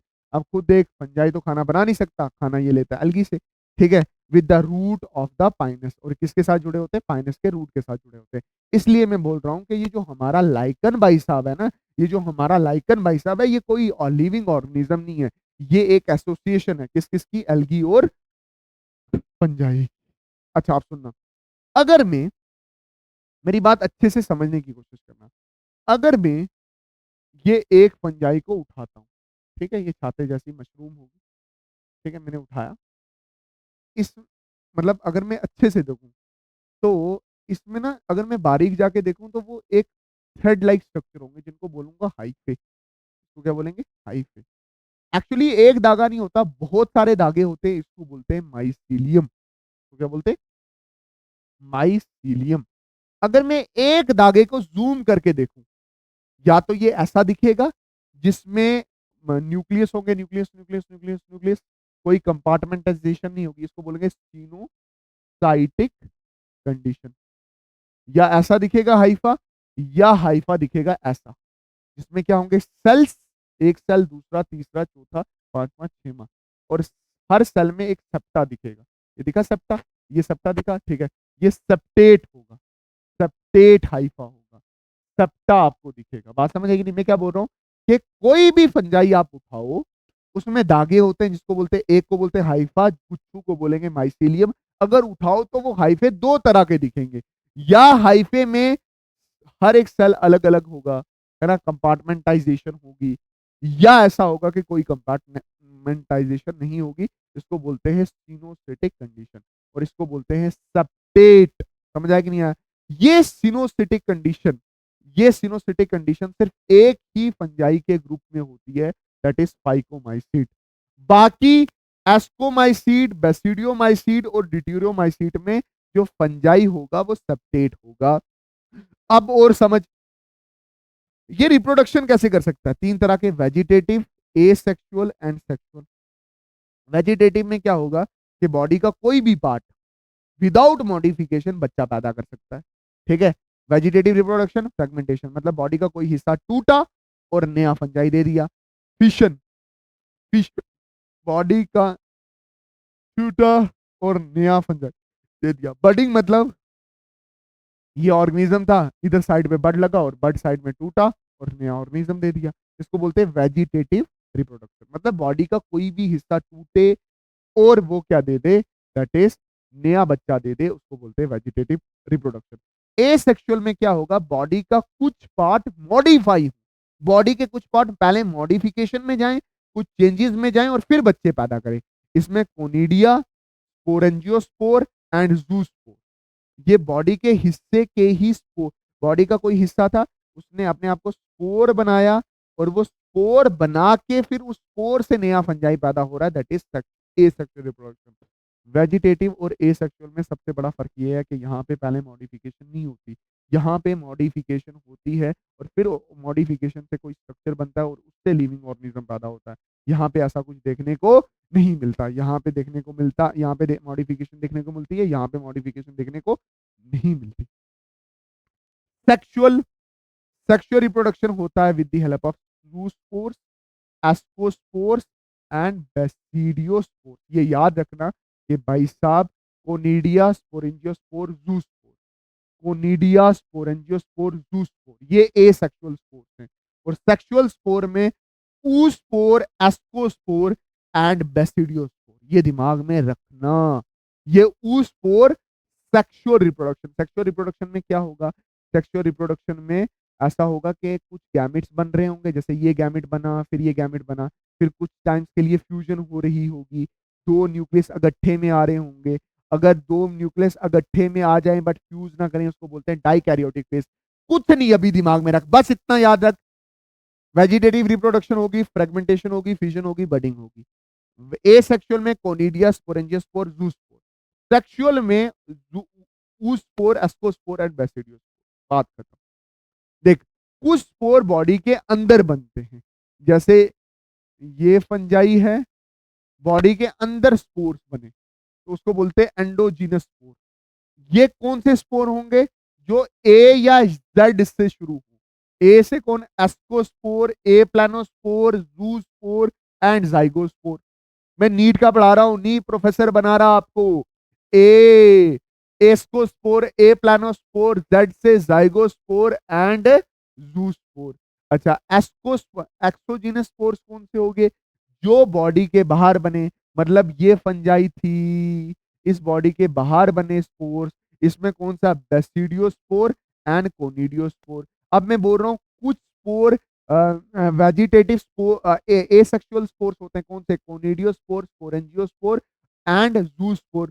कुछ सेक्सुअल स्पोर होते हैं, एस्कोस्पोर, बेसिडियोस्पोर, ऊस्पोर। ये भी दिमाग में रखना, ठीक है। सेक्सुअल रिप्रोडक्शन में होता क्या है, पहले होती है प्लाज्मोगैमी। प्लाज्मोगैमी का मतलब ये हो गया, ये हाइफा, बता रहा हूं ना, आप देख, ये हाइफा, इस हाइफे को प्यार हुआ इस हाइफे से, ठीक है, प्यार हुआ, जब प्यार हुआ तो मर्ज हुए, मर्ज हुए तो इसको बोलते हैं प्लाज्मोगैमी। प्लाज्मोगैमी, तो प्लाज्मोगैमी मतलब प्लाज्मा, इसका साइटोप्लाज्म और इसका साइटोप्लाज्म मिल गया, साइटोप्लाज्म साइटोप्लाज्म टू साइटोप्लाज्म, और ये दो न्यूक्लियस, आपके न्यूक्लियस अभी मर्ज नहीं हुए।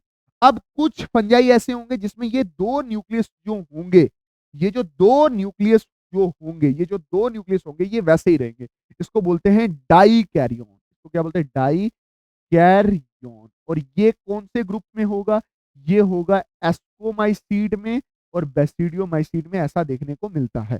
फिर कुछ टाइम के बाद ये डिसाइड करेंगे कि हमने एक दूसरे के बीच में मर्ज कर जाना है।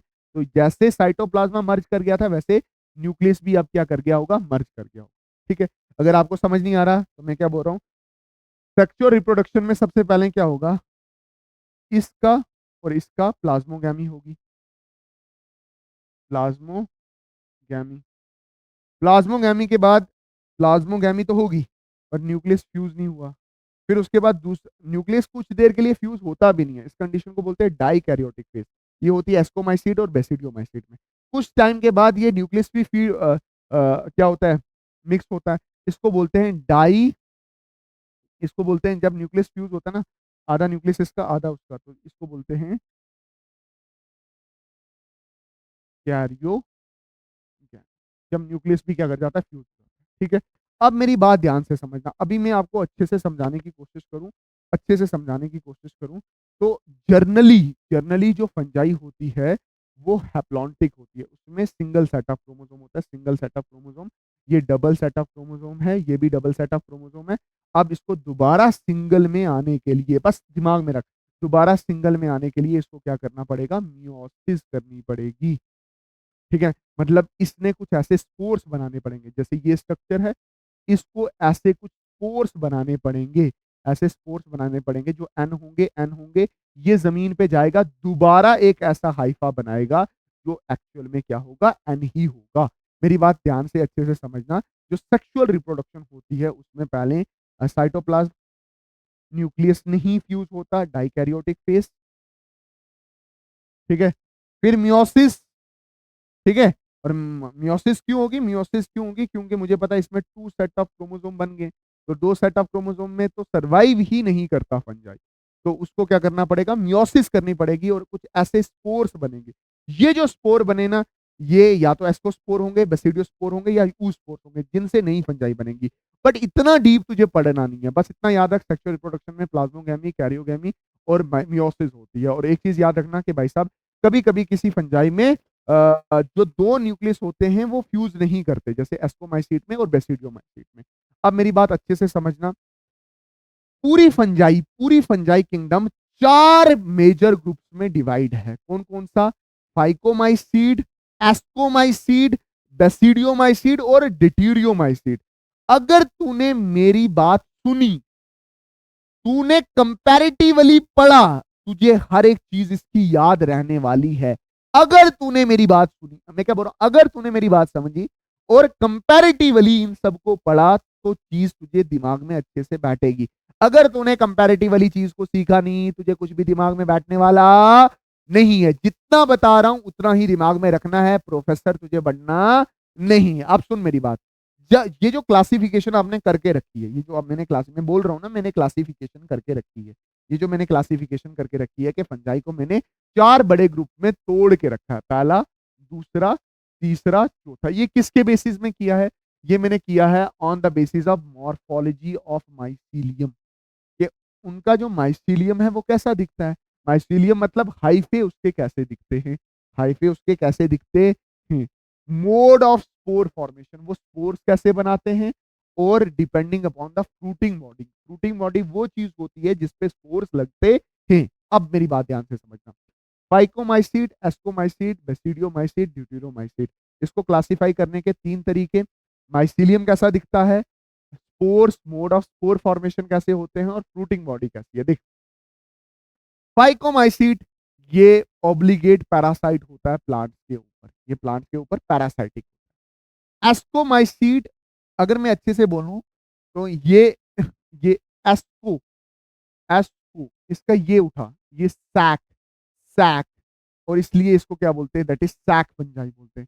इसमें एग्जांपल सचरोमाइसी, मतलब वो जो यीस्ट वाली फॉर्म है वो इसी से बिलोंग करती है। ओके मेरी जान। अच्छा, बेसिडियोमाइसीट, इसमें ये मोस्ट एडवांस होती है, जिसमें मशरूम आता है, पफ बॉल्स आते हैं, और ये रिप्रोडक्शन मेनली क्या करता है, फ्रेगमेंटेशन, मतलब बॉडी का पार्ट टूटेगा और ये बच्चे पैदा करेगा फ्रेगमेंटेशन से। ठीक, अब मेरी बात ध्यान से समझना, इसको बोलते हैं CLUB, क्लब फंजाई, ये भी दिमाग में रख लेना, ठीक है। इस पे सवाल आ चुका है, ठीक है। डिटीरियोमाइसीट, डिटीरियोमाइसीट में मैन डिकम्पोजर होते हैं ये, मतलब पूरे फंजाई वाले किंगडम में सबसे खतरनाक डिकम्पोजर ये वाले होते हैं। ये क्या करते हैं, ऑर्गेनिक को इनऑर्गेनिक में कन्वर्ट करते हैं। ये पहला पॉइंट था जो आपके दिमाग में होना चाहिए, ठीक है। इसमें मैंने फिर बोला था फाइकोमाइसीट ऐसा है जो एसेप्टेट है एंड सिनोसिटिक हाइफा होता है, मतलब ये हाइफा, इसमें कोई सेप्टेट नहीं है, बस ऐसा ही है। ये ब्रांच है और सेप्टेट है, मतलब इसका हाइफा क्या होगा, ये हाइफा, ये हाइफा, ये हाइफा, ये हाइफा, ये हाइफा। इस हाइफे में क्या होंगे, सेप्टेट भी होगा और इसमें क्या होगा, ब्रांचिंग भी होगी। ये ब्रांच भी बना और देख बिल्कुल कंपार्टमेंटाइजेशन है। इसमें क्या होगा, ब्रांच एंड सेप्टेट हाइफा, जैसा इधर वैसा इधर। अच्छा, यहाँ पे भी क्या, ब्रांच एंड सेप्टेट हाइफा, जैसा इधर इधर इधर सेम। समझ आया कि नहीं है। इसमें क्या होगा, इसमें डाइकैरियोटिक फेस नहीं आता, इसमें डाइकैरियोटिक फेस नहीं आता। डाइकैरियोटिक फेस का मतलब क्या हो गया कि भाई साहब, जो प्लाज्मोगैमी के बाद जो न्यूक्लियस थे वो तुरंत ही मिक्स कर जाएंगे, बट यहाँ पे प्लाज्मोगैमी के बाद दोनों न्यूक्लियस ऐसे रहेंगे, ठीक है। यहाँ पे प्लाज्मोगैमी के पास दोनों न्यूक्लियस ऐसे रहते हैं, डाइकैरियोटिक फेस होता है। मतलब यहाँ पे ऐसा देखने को मिल सकता है कि एक ही साइटोप्लाज्म में 2 न्यूक्लियस, और यहाँ पे ऐसा कुछ देखने को नहीं मिलता, ठीक। अब मेरी बात याद रखना, ये एक्वाटिक हैबिटेट में होता है, मतलब पानी में रहता है। ऑन डिकेइंग वुड मतलब जो लकड़ सड़ रही होती है उस पे फीड करता है। And moist and damp places, moist मतलब गीली जगह रहना पसंद करता है, डैम्प मतलब जहां पे नमी ज्यादा हो। ये सेप्रोट्रॉफिक होता है, ये भी डिकम्पोजर होता है, बट मसला ये है कि सबसे खतरनाक डिकम्पोजर ये है, ये बीमारी काज कर सकता है। कोप्रोफिलस होता है, कोप्रोफिलस मतलब फीड ऑन, फीड ऑन गोबर, गोबर पे फीड करता है। ये जमीन पे होता है, वुड लॉक्स में होता है, वो बड़े बड़े बाले होते हैं उसमें होता है, ट्री की स्टम्प्स में होता है, और ये पैरासाइटिक होता है, बहुत सारी बीमारियां काज करता है। अच्छा, ये डिकम्पोजर, मैंने आपको पहले बोला डिकम्पोजर है। लिटर, लिटर आपको पता है ऑर्गेनिक चीज को ये क्या करता है, डिकम्पोज करता है। Help in mineral recycling, mineral recycling मतलब जैसे मेरी बॉडी है, ये जमीन में जाएगी तो इसको तोड़ना पड़ेगा ना, इसके मिनरल्स ताकि जमीन में ऐड हो सकें, तो उसको तोड़ने में मदद कौन करेगा, डिटीरियोमाइसीट। अब मेरी बात याद रखना, इसके सेक्सुअल रिप्रोडक्शन के बारे में हमें कुछ को नहीं पता, डिटीरियोमाइसीट के सेक्सुअल रिप्रोडक्शन के बारे में हमें कुछ नहीं पता, इसलिए इसको क्या बोला जाता है, दैट इज फंजाई इम्परफेक्टी। ये याद है, अभी आगे मैं डिस्कस करूंगा इस चीज को, अब समझना। इधर इधर, ओह, देख इधर, अगर मैं इसके रिप्रोडक्शन की बात करूं, ये मुझे पता है फाइकोमाइसीट है, ये मेरे पास एस्कोमाइसीट है ना, लिखा नहीं है बट फील कर लेना, बेसिडियोमाइसीट, और ये क्या है मेरे पास, डिटीरियोमाइसीट। ठीक है, वेजिटेटिव रिप्रोडक्शन, वेजिटेटिव रिप्रोडक्शन इसमें कॉमन है, कॉमन मतलब, और कॉमनली ये फ्रेगमेंटेशन ही करता है। ए सेक्सुअल रिप्रोडक्शन, इसके पास जू स्पोर हैं, और जू स्पोर मोटाइल होते चल फिर सकते हैं, ठीक है। और ए प्लानोस्पोर, ए प्लानोस्पोर ये नॉन मोटाइल होते हैं, जू स्पोर ये स्पोर, ये फ्लैजिला, ये स्पोर बट इसकी कोई फ्लैजिला नहीं, ठीक है।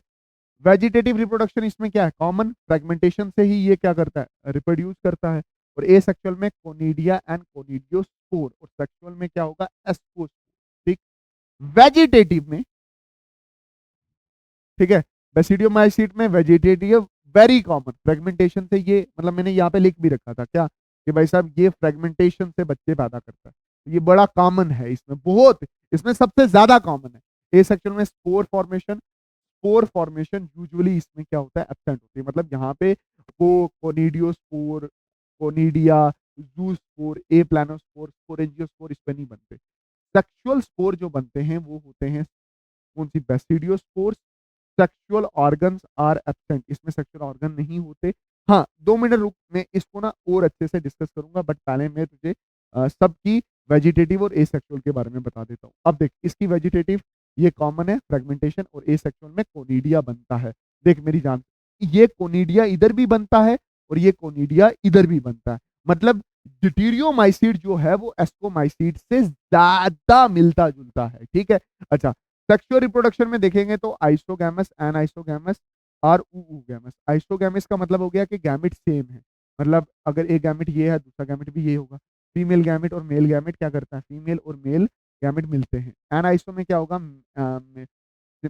मेल और फीमेल का स्ट्रक्चर सिमिलर होगा, बट एक छोटा होगा एक बड़ा होगा, ठीक है। ऊगैमस में स्पर्म अलग दिखेगा और एग अलग दिखेगा। गैमेट फ्यूज करते हैं टू फॉर्म द जाइगोस्पोर, मतलब जैसे जाइगोट बनता है ना, यहाँ पे जाइगोस्पोर बनता है, ठीक है। सेक्सुअल रिप्रोडक्शन में जो स्ट्रक्चर बनता है उसको बोलते हैं एस्कोस्पोर, ठीक है।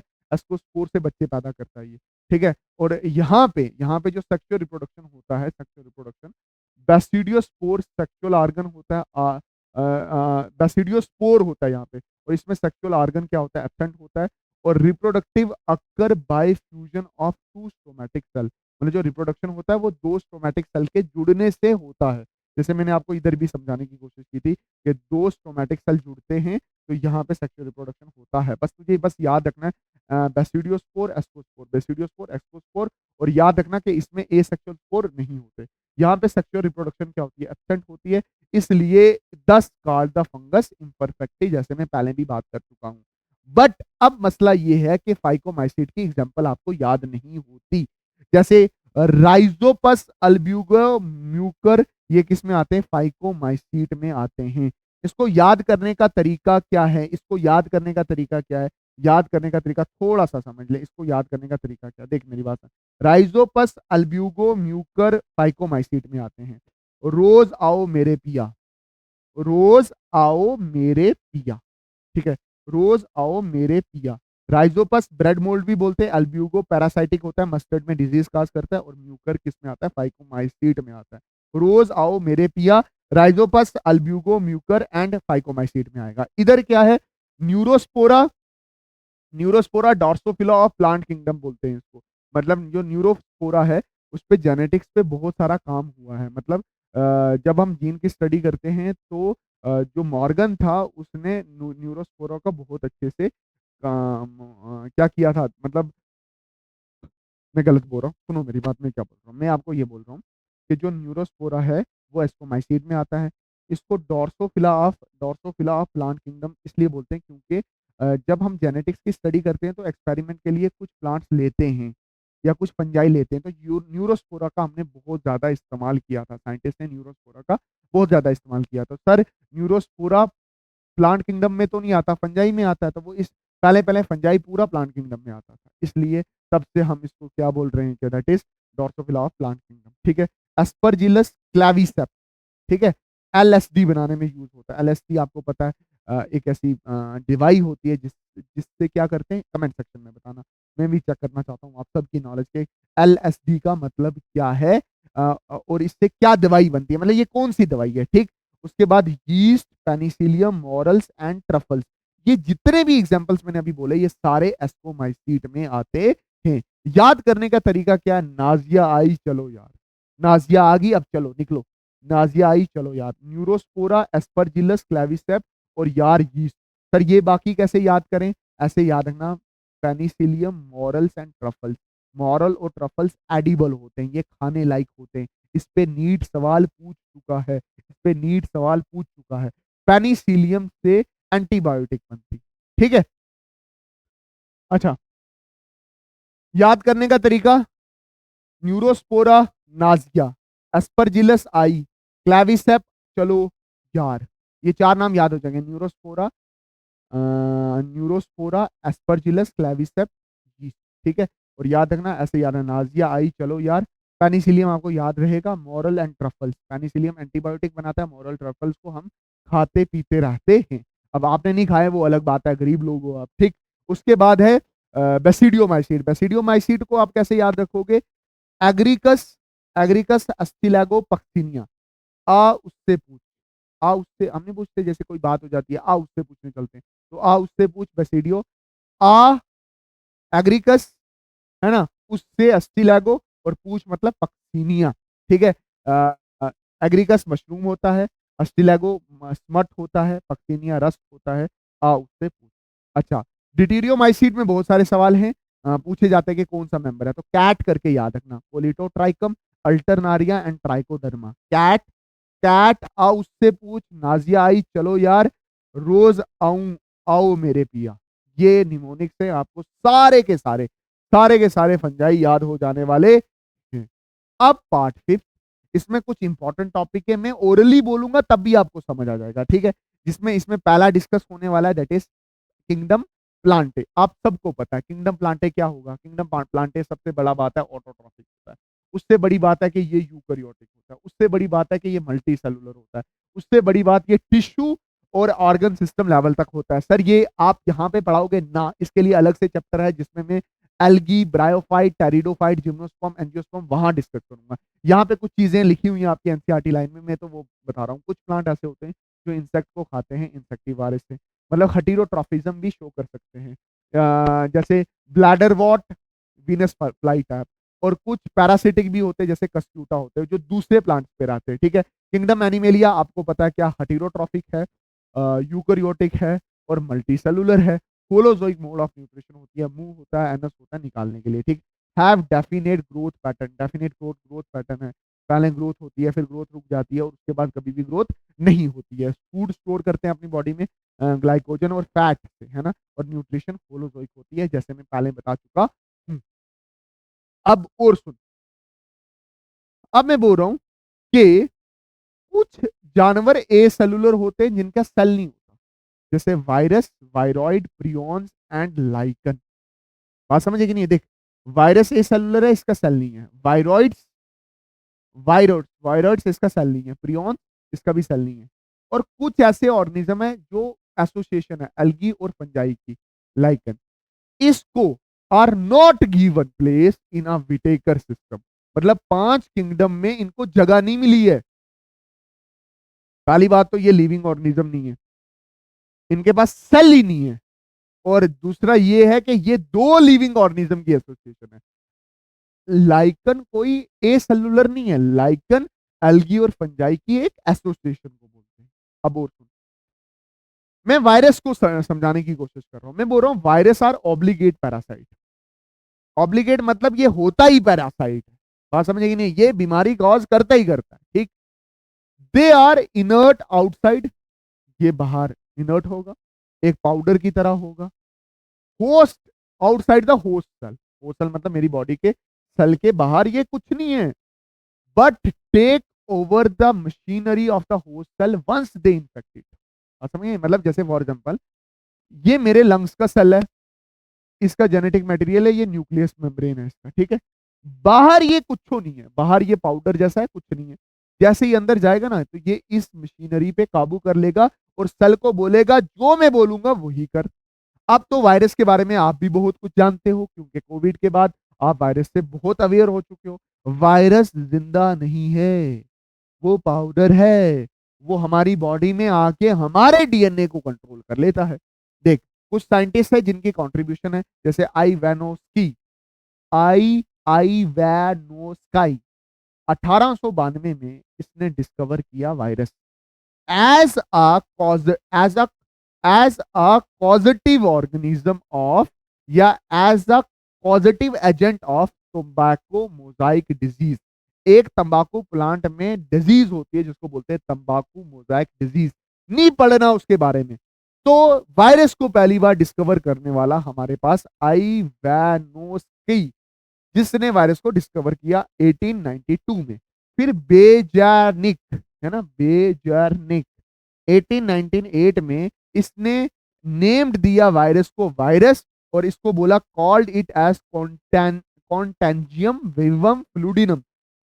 वेवम का मतलब होता है जहर है ये, that is one one infected plant and animals and healthy plant. और उसके बाद स्टैनले इन 1935 इसने पहली बार वायरस को क्रिस्टलाइन फॉर्म में लैब में से निकाला and stated that its crystals are largely protein. और उसने ये कहा कि ये जो वायरस है इसमें कहीं ना कहीं प्रोटीन होता है, इसलिए आज हम वायरस को बोलते हो न्यूक्लियो प्रोटीन पार्टिकल। इस पे सवाल भी नीट पूछ चुका है। वायरस में क्या होगा, एक न्यूक्लियो, न्यूक्लियो मतलब या तो इसके पास डीएनए होगा या इसके पास क्या होगा, आरएनए, और इसके ऊपर फिर प्रोटीन की क्या होती है, इसके ऊपर फिर प्रोटीन की क्या होती है मेरी जान, कोट होती है। ठीक है, बस ये है, डीएनए होगा या आरएनए होगा, प्रोटीन की कोट होगी। न्यूक्लियो इन्फेक्टेड आइदर या तो डीएनए होगा या आरएनए होगा, और protein not infectious, protein not infectious होता है, ये इन्फेक्शन कॉज नहीं करता, ठीक है। Capsid made up of the capsomere, कुछ ऐसे होते हैं जैसे ये जेनेटिक मटेरियल है और फिर इसके इर्द गिर्द प्रोटीन के कैप्सिड होते हैं, ठीक है। और बहुत सारे कैप्सिड मिलते हैं तो उसको हम क्या बोलते हैं, दैट इज कैप्सोमियर। इस पे मैं एक सवाल बना के आपको लाऊंगा, फिर ज्यादा आपको समझ आएगा। देख, मैंने क्या बोला, डीएनए होगा और प्रोटीन कोड होगी, डीएनए और प्रोटीन कोड, और कॉज मैनी डेडली डिजीज, बहुत सारी बीमारियां, खतरनाक बीमारियां कॉज करता है, दैट इज कोविड का नाम आपने सुना होगा, ठीक है। बस ये है कि डीएनए है, प्रोटीन कोड है, ये डीएनए और इसके इर्द गिर्द ये वाला जो मैं बना रहा हूँ ना, ये प्रोटीन कोड है, ठीक है। बात समझिए, ये प्रोटीन कोड है, इधर मैंने थोड़ा ज्यादा बना दिया प्रोटीन कोड, उधर कम है, बट याद रखना इसके बीच में ये डीएनए है और ये प्रोटीन कोड है, ओके। अब सुन, अब है वायरॉइड। वायरॉइड मतलब डीएनए बच गया या आरएनए बच गया और इसकी प्रोटीन कोड गायब है। वायरॉइड में सिर्फ डीएनए या आरएनए होगा। Discovered by T O. Diener in 1971 as a causative agent of potato spindle tuber disease. आलू मोटा मोटा होता है, बट जैसे ही ये वायरॉइड्स लगता है तो ये आलू मुरझा जाता है। तो डनर ने ये डिस्कवर किया, it is a small low molecular RNA lack protein, मतलब ये है सिर्फ आरएनए, मतलब वायरस ही है। देख, वायरस का बस उसके कैप्सोमेयर नहीं है, उसके ऊपर प्रोटीन नहीं है। मतलब ये वायरस है, देख इधर, ये वायरस है, वायरस में डीएनए भी हो सकता है, आरएनए।